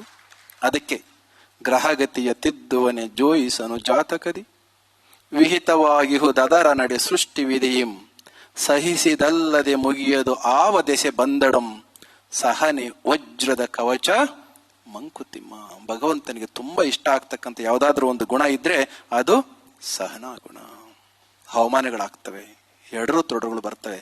ಯಾಕೆ 7 ಕಿಲೋಮೀಟರ್ ನೀವು ಓದ್ಲೇಬೇಕು ಹೋಗಿ, ನಿಮಗೆ ಅರ್ಥ ಈಸಿಯಾಗಿ ಆಗುತ್ತೆ. ನಿಮ್ಗೆ ಅರ್ಥ ಆಗ್ಲಿಲ್ಲ ಬೇಕಾದ್ರೆ ಇನ್ನೊಂದು ಸತ್ಸಂಗದಲ್ಲಿ ಅದ್ರ ಬಗ್ಗೆ ಚರ್ಚೆ ಮಾಡೋಣ. ಅದನ್ನೇ ಎಕ್ಸ್ಕ್ಲೂಸಿವ್ ಆಗಿ 7 ಕಿಲೋಮೀಟರ್ 1,70,000 ವರ್ಷಗಳು ರೇಖಂತೇಗೌಡ್ರೆ ಯಾಕೆ ಬೇಕು ಅಂತಂದ್ರೆ ಅದನ್ನ ನೋಡಿದ್ರೆ ಗೊತ್ತಾಗುತ್ತೆ. ಅದು ನಮ್ಮ ಬದುಕನ್ನ ಕಟ್ಕೊಳ್ಳಿಕ್ಕೆ, ಮುಂದೆ ನಡೆಸಲಿಕ್ಕೆ ಒಂದಿಷ್ಟು ಶಕ್ತಿ ಆಗುತ್ತೆ. ಅಂತಹದ್ರ ಕಡೆ ಗಮನವನ್ನ ಕೊಡೋಣ ಅಂತ ಹೇಳಿ ನಮ್ಮ ಮನಸ್ಸಿನಲ್ಲಿ ಒಳಗಡೆ ಬುದ್ಧನಿಗೆ ಕ್ಷಣ ಮಾತ್ರದಲ್ಲಿ, ಬುದ್ಧ ಕೇಳಿದಾಗ ಕ್ಷಣ ಮಾತ್ರದಲ್ಲಿ ನಮಗೆ ಎನ್ಲೈಟನ್ಮೆಂಟ್ ಆಗೋಗುತ್ತೆ ಅಂತ ಬುದ್ಧ ಹೇಳಿದ್ನಲ್ಲ, ಬುದ್ಧ ಏನ ಹೇಳಿದ ಕ್ಷಣ ಮಾತ್ರದಲ್ಲಿ ಆಗಿ ಹೋಗುತ್ತೆ ಅಂತ. ನಮ್ಮ ಮನೆಗಳಲ್ಲಿ ಬುದ್ಧ ಆ 7 ವರ್ಷಗಳಲ್ಲಿ ಅನುಭವಿಸಿದ ಯಾವ ನೋವಿನ ಕಥೆಗಳೂ ಇಲ್ಲ. ಯಾವ್ದಾದ್ರು ಫೋಟೋ ಇಟ್ಕೊಂಡಿದ್ದೇವಾ? ಯಾರ್ದಾದ್ರೂ ಮನೆಯಲ್ಲಿ ಆ 7 ವರ್ಷದ ಬದುಕಿನ ಕಥೆಯ, ಹಿಂಸೆಯ ಬದುಕಿನ ಚಿತ್ರಗಳು ಇದಾವ? ಈ ಜಗತ್ತಿಗೆ ಎಲ್ಗಾರ ಹೋಗಿ ಶಾಂತವಾಗಿರ್ತಕ್ಕಂಥ ಶಾಂತ ಮುದ್ರೆ ಬುದ್ಧನ ಅಷ್ಟೇ ಇಟ್ಕೊಂಡಿದ್ದೇವೆ. ಆದ್ರೆ 7 ವರ್ಷದ ಬದುಕು, 7 ಲಕ್ಷ ಕಿಲೋಮೀಟರ್ ಅಷ್ಟೇ ಅಲ್ಲ, ಬುದ್ಧನ 7 ವರ್ಷದ ಬದುಕಿನಲ್ಲಿ ಅನುಭವಿಸಿದ ಯಾತನೆಗಳನ್ನ ನಮ್ಮ ಬದುಕಿಗೆ ಗೊತ್ತಾಯ್ತು ಅಂತಂದ್ರೆ, ಬುದ್ಧನ ಧಮ್ಮಪದ ನಮಗೆ ಬೇಕಾಗಿರೋದು 29ನೇ ವಯಸ್ಸಿನಿಂದ 36ನೇ ವಯಸ್ಸಿನವರೆಗೆ 7 ವರ್ಷ. ಮಹಾರಾತ್ರಿಯಲ್ಲಿ ಕವಿ ಕುವೆಂಪು ಬರೀತಾರೆ, ನಿದ್ರಿಸು ನಿದ್ರಿಸೇಲೆ ಯಶೋಧರ. ಕುವೆಂಪು ಬರೆದದ್ದು ಮಹಾರಾತ್ರಿಯಲ್ಲಿ. ಮಹಾರಾತ್ರಿ ಅಂದ್ರೆ ಬುದ್ಧ ಯಾವ ರಾತ್ರಿ ಮನೆಯನ್ನ ಬಿಟ್ಟು, ಹೆಂಡತಿಯನ್ನ ಬಿಟ್ಟು, ಸಾಮ್ರಾಜ್ಯವನ್ನ ಬಿಟ್ಟು, ಯಾವುದೋ ಗೊತ್ತಿಲ್ಲದನ್ನ ಹುಡ್ಕೊಂಡು ಹೊರಟ, ಯಾಕೆ ಗೊತ್ತಿಲ್ಲ ಅವಾಗ ಏನಿದೆ ಅಂತ ಅಂದ್ಬಿಟ್ಟು ಗೊತ್ತಿಲ್ಲದನ್ನ ಹುಡ್ಕೊಂಡು ಬದುಕಿಗೋಸ್ಕರ, ರಿಸ್ಕಿಗೋಸ್ಕರ ಎಲ್ಲವನ್ನು ಕೂಡ ಪಣ ಇಟ್ಟು ಹೊರಟ್ನಲ್ಲ, ಅದನ್ನು ಮಹಾರಾತ್ರಿ ಅಂತ ಕರೆದ್ರು. ಬರೀ ರಾತ್ರಿ, ಅದು ಸಾಮಾನ್ಯ ರಾತ್ರಿ ಅಲ್ಲ, ಅದು ಮಹಾರಾತ್ರಿ. ಅದು ಮಗು ಹುಟ್ಟಿರ್ತಕ್ಕಂಥದ್ರ ಸುತ್ತುತ್ತವೆ. ಕುವೆಂಪು ಬರೆಸ್ತಾರೆ ಬಾಯಿನಲ್ಲಿ, ನಿದ್ರಿಸು ನಿದ್ರಿಸೆಲೆ ಯಶೋಧರ, ಇಂದು ನೀ ನನ್ನ ಸತಿಯಲ್ಲ, ನೀ ನನ್ನ ತಾಯಿ. ಮುಂದೆ ಎದೆಯ ಬೆಣ್ಣೇನು ಮಾಡೆ ಇಂದದನು ನಾನು ಕಲ್ಲಾಗಿ ಸಿಗನು, ಮೋಹಿನಿಯ ಮಗನೇ ತೊಲಗಾಚೆ ಅಂತ ಹೇಳಿ ಕರ್ಟನ್ನ ಹಿಡಿದು ಆಚೆ ಹೊರಟುಬಿಡ್ತಾರೆ. ಈ ಕಾರಣಕ್ಕೆ ಹಲವಾರು ಸಮಸ್ಯೆಗಳು ಬಂದ್ರೂ ಕೂಡ ಉದ್ಯಮಗಳನ್ನ ಕಟ್ಕೊಂಡಿರ್ತಕ್ಕಂಥ ತಾವು ಮಧ್ಯದಲ್ಲಿ ಎಲ್ಲಿಯೂ ಕೂಡ ಅರ್ಧಕ್ಕೆ ಬಿಟ್ಟು ಇನ್ಯಾವುದನ್ನು ಹಿಡಿಲಿಕ್ಕೆ ಖಂಡಿತ ಹೋಗ್ಬೇಡಿ. ಇರ್ತಕ್ಕಂತಹ ವ್ಯವಸ್ಥೆಯಲ್ಲಿ ನಿಮ್ಮ ವ್ಯವಸ್ಥೆಯನ್ನ, ನನ್ನ ಡೆಕ್ಕನ್ ನಮ್ಮ ಇವರು ಬಂಗಾರಪೇಟೆಯ ಶಂಕರಪ್ಪನವರು, ರಾಮಕೃಷ್ಣ ಅವರು, ಶಂಕರಪ್ಪನಲ್ಲಿ ಕೊಡ್ತಿದ್ರು, ಅವ್ರಿಗೆ ಕೇಳಿದಷ್ಟೇ. ರಾಮಕೃಷ್ಣಪ್ಪ, ನಾನು ಕಳೆದ 25-30 ವರ್ಷದಿಂದ ನೋಡ್ತಾ ಇದ್ದೀನಿ ಅವ್ರ ವ್ಯವಸ್ಥೆಯನ್ನು ಎಷ್ಟು ಚೆನ್ನಾಗಿ ಕಟ್ಟಿಕೊಂಡಿದ್ದಾರೆ ಅಂತಂದ್ರೆ, ಬರ್ತಕ್ಕಂಥ ಎಲ್ಲ ಆಧುನಿಕ ಟೆಕ್ನಾಲಜಿನ, ಟೆಕ್ನಾಲಜಿಯಿಂದ ಹಿಡಿದು ನಿಮ್ಮ ಮಷಿನ್ ಲರ್ನಿಂಗ್ ಎಲ್ಲವನ್ನು ಕೂಡ ಎಷ್ಟು ಫಾಸ್ಟ್ ಆಗಿ ಅವರು ಅಡಾಪ್ಟ್ ಮಾಡ್ಕೊಳ್ತಾರೆ ಅಂತಂದ್ರೆ, ಇನ್ನೊಂದೇನೋ ಬದಲು ಮಾಡ್ಕೊಳ್ಳಿಕ್ಕೆ ಹೋಗ್ಲಿಲ್ಲ. ಬಂದ್ಬಿಡ್ತು, ರೊಬೋಟಿಕ್ಸ್ ಬಂತು, ಅದು ಬಂತು, ಇದು ಬಂತು ಅಂತ ಹೇಳಿ ಇಲ್ಲೆಲ್ಲೋ ಜಾರ್ಲಿಕ್ಕೆ ಹೋಗ್ಲಿಲ್ಲ. ತಾವು ಕೈಗೊಂಡ ಯಾತ್ರೆಯಲ್ಲೇನೆ ಅದನ್ನ ಅಡಾಪ್ಟ್ ಮಾಡ್ಕೊಳ್ತಕ್ಕಂಥ ಒಂದು ವ್ಯವಸ್ಥೆ. ಆ ಜುನಾಯ್ಡ್ ತನ್ನ ಶಿಷ್ಯರಿಗೆ ಪಾಠ ಹೇಳಲಿಕ್ಕೆ ಅಂತ ಕರ್ಕೊಂಡು ಹೋಗ್ತಾನಲ್ಲ, ಯಾರು ಸೂಫಿ ಗುರು, ಬನ್ನಿ ಪಾಠ ಇಲ್ಲಿ ಮಾಡ್ತೀನಿ ಅಂತ ಹೊಲಕ್ಕೆ ಕರ್ಕೊಂಡು ಹೋಗ್ತಾನೆ. ರೈತ ಏನು ಮಾಡಿದ್ದ? 9 ಕಡೆ ಗುಂಡಿ ತೋಡಿದ್ದ, 10ನೇ ಗುಂಡಿ ತೋಡ್ತಾ ಇದ್ದ. ಅವನ್ ಕೇಳ್ತಾನೆ, ಏನ್ ಮಾಡ್ತಾ ಇದಿ ಅಂತ. ನೀರಿಗೋಸ್ಕರ ಗುಂಡಿ ತೋಡ್ತಾ ಇದ್ದೀನಿ. ಅಲ್ಲ ಮರೆ, ಹೊಲ ಎಲ್ಲ ಬರೀ ಗುಂಡಿನೇ ಇಟ್ಟು ಕೊಡ್ತಿದ್ಯಲ್ಲೋ ನೀನು ಅಂತ ಹೇಳಿದ್ರೆ, ಇಲ್ಲ ಅಲ್ಲಿ ತೋಡಿ ನೀರು ಬರಲ್ಲ. ಎಷ್ಟು ತೋಡಿದ? 10 ಅಡಿ. ಇನ್ನೊಂದು ಕಡೆ 20 ಅಡಿ, ಇನ್ನೊಂದು ಕಡೆ 50 ಅಡಿ, ಇನ್ನೊಂದು ಕಡೆ 30 ಅಡಿ. ಅಲ್ಲಿ ಮರೆಯ ಒಂದೇ ಕಡೆ ಪ್ರಜ್ಞೆಯಿಂದ, ಒಂದೇ ಕಡೆ ಗಮನ ಇಟ್ಟು ಸಹನೆಯಿಂದ ಅಲ್ಲೇ ತೋಡಿದಿದ್ರೆ ಇಷ್ಟೊತ್ತಿಗೆ 200-250 ಅಡಿ ಆಗಿರ್ತಿ, ನೀರು ಬರ್ತಿತ್ತಲ್ಲಪ್ಪ. ನಮ್ಮವ್ರು ಏನ್ ಮಾಡ್ತಾರೆ? ಏನ್ ಮಾಡ್ತಾ ಇದೆಯೋ ಅದು ಯಾವುದೋ ಉದ್ಯೋಗ ಕೈ ಹಾಕ್ತೆ, ಯಾಕೆ ಕೈಗತ್ತಲ್ಲ ಬಿಟ್ಬಿಟ್ಟು ಇದ್ಯಾವುದೋ ಇಟ್ಕೊಂಡಿದ್ದೀನಿ. ಮಾಡಬೇಡಿ. ಸರಿಯಾಗಿರ್ತಕ್ಕಂಥ ಜ್ಞಾನವನ್ನು ಪಡ್ಕೊಂಡು ಆ ನಿಟ್ಟಿನಲ್ಲಿ ಹೋದದ್ದಾದ್ರೆ ನಿಮ್ಮ ಉದ್ಯಮಗಳು ಕೂಡ ಉದ್ಧಾರ ಆಗ್ತವೆ. ಇದರ ಜೊತೆಯಲ್ಲಿ ಒಂದಿಷ್ಟು ಆಧ್ಯಾತ್ಮಿಕತೆನ ಮೈಗೂಡಿಸ್ಕೊಳ್ಳಿ ಅಂತ ಹೇಳ್ತಾ ಹೋದ್ರೆ ಸಮಯ ಜಾಸ್ತಿ ಆಗುತ್ತೆ. ಇಂತಹ ಹೊತ್ತಿನಲ್ಲಿ ಇಷ್ಟೊಂದು ಸಂಖ್ಯೆಯಲ್ಲಿ ತಾವೆಲ್ಲರೂ ಕೂಡ ಸ್ವಾಮಿಗಳ ಸತ್ಸಂಗಕ್ಕೆ, ಸ್ವಾಮಿಗಳ ಜೊತೆಲಿ ಇರಬೇಕು ಅನ್ನೋ ಕಾರಣಕ್ಕೆ ಇಷ್ಟೊತ್ತು ಕೊಡ್ತಿದ್ರಿ. ಎಷ್ಟೇ ಸಂಪತ್ತು ಬರಲಿ, ಎಷ್ಟೇ ವೈರಾಗ್ಯ ಬರಲಿ, ಬದುಕು ಎರಡನ್ನು ಕೂಡ ಕೂಡಿಸ್ಕೊಂಡು ಹೋಗ್ತಕ್ಕಂಥ ಶಕ್ತಿಯನ್ನ ನೀವು ಪಡ್ಕೊಳ್ಳಿ. ಗಂಡಸರಿಗೆ ಒಂದಿಷ್ಟು ಸಣ್ಣದೊಂದಿಷ್ಟು ವೈರಾಗ್ಯ ಬಂದ್ಬಿಡ್ತು ಅಂತಂದ್ರೆ ಕಾಡೆಗತಿ ಅವರಿಗೆ ಹುಡೋಗ್ಬಿಡ್ತಾರೆ. ಯಾರಾದ್ರೂ ಹೆಣ್ಮಕ್ಳಂಗೆ ಹುಡೋಗಿರೋದು ನೋಡಿದ್ದೀರಾ? ಯಾಕೆ ತಾಯಿ ಅಂದ್ರೆ ವೈರಾಗ್ಯ ಬರೋದಿಲ್ವಾ? ಬಿಡಿ, ಅಕ್ಕ ಮಹಾದೇವಿ, ಅಲ್ಲೊಬ್ರು ಮೀರಾಬಾಯಿ, ಅಲ್ಲೊಬ್ರು ರಾಬಿಯಾ ಸೂಫಿ ಸಂತೆ, ಸ್ವಲ್ಪ ಕೆಲವೊಂದು ಎಕ್ಸೆಪ್ಷನ್ಸ್ ಇದ್ದೇ ಇದಾವೆ. ಆದ್ರೆ ಏನಾಗುತ್ತೆ, ಇವತ್ತು ಗಂಡಸ್ರಿಗೆ ಒಂದಿಷ್ಟು ವೈರಾಗ್ಯ, ನನಗೊಂದಿಷ್ಟು ವೈರಾಗ್ಯ ಬಂತು, ಮನೆ ಬಿಟ್ಟು ಓಡೋದು. ಆ ಥರ ಇದ್ರೆ ಎಲ್ಲೂ ಓಡೋಕೋಡಿ, ಮಠಕ್ಕೆ ಬನ್ನಿ, ಚುಂಚನಗಿರಿ ಮಠಕ್ಕೆ ಬನ್ನಿ, ಬೇಕಾಗಿದೆ. ನಾನು ಹೇಳಿದ್ದೇನು ಅಂತಂದ್ರೆ ಎರಡನ್ನು ಕೂಡ ಮೇಳ ಇಸ್ಕೊಂಡು, ಕುವೆಂಪು ಅವ್ರು ನೋಡಿ, ಕೊನೆಯವರೆಗೂ ಅವರ ಬದುಕಿನ ಆಧ್ಯಾತ್ಮಿಕತೆಯನ್ನ ಕುವೆಂಪು ಬದುಕಿನಿಂದ ತೆಗೆದ್ರೆ ಕುವೆಂಪು ಎಲ್ಲಿದ್ದಾರೆ? ಕುವೆಂಪು ಶಕ್ತಿಯೇ ಆಧ್ಯಾತ್ಮಿಕತೆ, ಬುದ್ಧನ ಶಕ್ತಿಯೇ ಅರಿವು. ದಾರಿನಲ್ಲಿ ನಡಿಬೇಕಾದ್ರೆ ಕಂಡಂತ ಸಾಮಾಜಿಕ ಅನಿಷ್ಟಗಳನ್ನ ನೋಡಿ ಅಲ್ಲಿ ಮಾತನಾಡಿರೋದು ಬೇರೆ ವಿಚಾರ, ಆದ್ರೆ ಅದಲ್ಲ. ಈಗ ನೀವು ಅನಿಷ್ಟಗಳ ಬಗ್ಗೆ ಮಾತನಾಡಕ್ ಹೋಗಿ ನೋಡೋಣ, ಶಕ್ತಿ ಬರ್ತದ? ಸಾಮಾಜಿಕ ಅನಿಷ್ಟಗಳ ಬಗೆಗೆ ನೀವು ಮಾತನಾಡಿ ನೋಡೋಣ, ಯಾಕಾಗೋದಿಲ್ಲ? ಯಾಕೆ ಮಾತಿಗೆ ಶಕ್ತಿ ಬರೋದಿಲ್ಲ? ಅಲ್ಲಿ ಆಧ್ಯಾತ್ಮಿಕತೆ ಅಧಿಷ್ಠಾನ ನಮಗೆ ಇರೋದಿಲ್ಲ.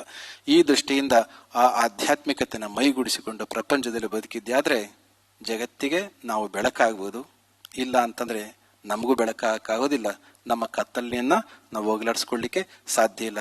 ಅಂತಹ ಉದ್ಯಮ ಕ್ಷೇತ್ರದಲ್ಲಿರ್ತಕ್ಕಂಥ ನಮ್ಮವರು ಇಲ್ಲಿ ಸಮಾಹಿತಗೊಂಡಿರ್ತಕ್ಕಂಥ ತುಂಬಾ ಸಂತೋಷ ಇದೆ. ಕೊನೆಯದಾಗಿ ಉದ್ಯಮಗಳನ್ನ how you can transfer into the next generation. ನಿಮ್ಮ ಮಕ್ಕಳಿಗೆ ಯಾವ ರೀತಿಯನ್ನ ಟ್ರಾನ್ಸ್ಫರ್ ಮಾಡಬೇಕು ಅಂತಕ್ಕಂಥದ್ದನ್ನ ಸ್ವಲ್ಪ ತಿಳ್ಕೊಳ್ತಕ್ಕಂಥದ್ದು ಬಹಳ ಒಳ್ಳೇದು. ಇಲ್ಲ ಅಂತಂದ್ರೆ ಏನಾಗುತ್ತೆ, ಅಪ್ತಿರು ಕಷ್ಟ ಬಿದ್ದು ಮಾಡಿರ್ತೀರಿ, ಮಕ್ಕಳಿಗೆ ಸುಖವಾಗಿ ಬೆಳೆಸಿಬಿಡ್ತೀರಿ, ಏನು ಗೊತ್ತಿರೋದಿಲ್ಲ. ಅಪ್ಪ ಮಗನಿಗೆ ಕೊಟ್ಟ, ಅಪ್ಪ ಬದುಕಿದ್ದಾಗ್ಲೇನೆ ಅಪ್ಪನ ಬಿಸಿನೆಸ್ ಫೇಲ್ಯೂರ್. ಕಾರಣ ಸಂಪತ್ತನ್ನ ಮಕ್ಳ ಕೈ ಕೊಟ್ರೆ ಹೊರತು ನಿಮ್ಮ ಅನುಭವನ ಕೈ ಕೊಡ್ತೇವ? ಅನುಭವ ನೀವು ಕೈ ಕೊಡ್ಲಿಲ್ಲ ಅಂದ್ರೆ ಅದು ಬದುಕಿಗೆ, ಅವ್ರಿಗೆ ಬದುಕಿಗೆ ಕೈ ಕೊಟ್ಬಿಡ್ತದೆ. ಹಂಗಾಗಬಾರ್ದು ಅಂತಂದ್ರೆ ಮಕ್ಕಳನ್ನ ಸರಿಯಾದ ರೀತಿಯಲ್ಲೇ ಬೆಳೆಸ್ಬೇಕು. ಒಂದು ಮಾತು ನಿಮಗೆ ಗೊತ್ತಲ್ವಾ, ಯಾವುದು ಫೋರ್ಡ್ ಕಾರ್ಸಾ, ಫೋರ್ಡ್ ಹೆನ್ರಿ ಫೋರ್ಡ್ ಅವ್ ಹೇಳ್ತಾರೆ ಅವನ ಬದುಕಿನಲ್ಲಿ, ಹೆನ್ರಿ ಫೋರ್ಡ್ ಕೂಡ ಜಗತ್ತಿನ ನಂಬರ್ 1 ಶ್ರೀಮಂತ ಆದವನು, ಅವನ ಮಗನು ಕೂಡ ನಂಬರ್ 1 ಶ್ರೀಮಂತ ಆದ. ಅವನ ಮಗನ್ಗೆ ಏನ್ ಮಾಡಿದ್ರಂತೆ ಗೊತ್ತಾ, ಅವರು ಅವನ ಕಂಪ್ನಿಗೆ ಬರ್ತಕ್ಕಂತ ವರ್ಕರ್ಸ್ಗೆ ಬುಟ್ ಪಾಲಿಶ್ ಮಾಡಿ ಇಷ್ಟು ದುಡ್ಡು ದುಡಿಬೇಕು ಅಂತ ಅವನಿಗೆ ಆಜ್ಞೆ ಮಾಡಿದ್ರಂತೆ. ಜೊತೆಗೆ ಎಲ್ಲರ ರೀತಿಯಲ್ಲಿ ನೀನು ಕೂಡ ಕೆಲಸ ಕಲಿಬೇಕು ಅಂತ ಅವನಿಗೆ ಕೆಲಸ ಕಲಿಸಿದ್ರು. ಯಾಕೆ? ನಾವು ಮಕ್ಕಳಿಗೆ ಸಂಪತ್ತನ್ನ ಅಷ್ಟೇ ಟ್ರಾನ್ಸ್ಫರ್ ಮಾಡಿ ಹೋಗಿ ನಮ್ಮ ಅನುಭವವನ್ನು ಟ್ರಾನ್ಸ್ಫರ್ ಮಾಡಲಿಲ್ಲ ಅಂತಂದ್ರೆ ಸಸ್ಟೈನ್ ಮಾಡೋದು ತುಂಬಾ ಕಷ್ಟ ಆಗುತ್ತೆ. ಅದ್ರ ಕಡೆ ಕೂಡ ಸ್ವಲ್ಪ ಗಮನ ಇರಲಿ ಅಂತ ಹೇಳಿ ಇವತ್ತು ತಾವೆಲ್ಲರೂ ಕೂಡ ಬಂದದ್ದು ಸಂತೋಷ. ಜಯರಾಮ್ ರಾಯ್ಪುರ್ ಅವರು ಮತ್ತು ಎಲ್ಲ ಸ್ನೇಹಿತರು ಕೂಡ ಸೇರಿ ಈ ವರ್ಷದ ಕಾರ್ಯಕ್ರಮವನ್ನು ಮುಂದೆ ಅದ್ಭುತವಾಗಿ ಮಾಡಿದಿರಿ. ಸಾಕಷ್ಟು ಬೇಗುದಿಯ ಮಧ್ಯದಲ್ಲಿ, ಚಳಿಯ ಮಧ್ಯದಲ್ಲಿ ಕಾರ್ಯಕ್ರಮ ಸಾರ್ಥಕವಾಗಿ ನಡೆದು ಬಂದಿದೆ. ತಾವೆಲ್ಲರೂ ಕೂಡ ಬಂದು ಇದಕ್ಕೆ ಸಪೋರ್ಟಿವ್ ಆಗಿ ನಿಂತಂತಹದ್ದು ತುಂಬಾ ಸಂತೋಷವಾಗಿದೆ. ಉದ್ಯಮ ಬೆಳಿಬೇಕು, ಉದ್ಯಮದ ಜೊತೆಯಲ್ಲಿ ಆಧ್ಯಾತ್ಮಿಕತೆ ಬೆಳಿಬೇಕು, ಮತ್ತು ಸಮಾಜದಲ್ಲಿರ್ತಕ್ಕಂಥ ಎಲ್ಲ ಕ್ಷೇತ್ರದಲ್ಲಿ ಕೂಡ ಎಲ್ಲ ಕ್ಷೇತ್ರಗಳು ಬೆಳೆದದ್ದೇ ಆದ್ರೆ ಆಗ ಬದುಕಿಗೆ, ಸಮಾಜಕ್ಕೆ ಒಂದು ಶಕ್ತಿ ಬರ್ತದೆ. ಅಂತಹದ್ರ ಕಡೆ ನಾವೆಲ್ಲರೂ ಕೂಡ ಪ್ರಯತ್ನ ಮಾಡೋಣ ಅಂತ ಹೇಳಿ ನನ್ನ ಮಾತನ್ನು ಮುಗಿಸ್ತೇನೆ. ಜೈ ಶ್ರೀ ಗುರುದೇವ್. ನ್ಯೂಸ್ ಫಸ್ಟ್, ನಿರ್ಭೀತಿಯಿಂದ ನಿಮ್ಮ ಪರವಾಗಿ.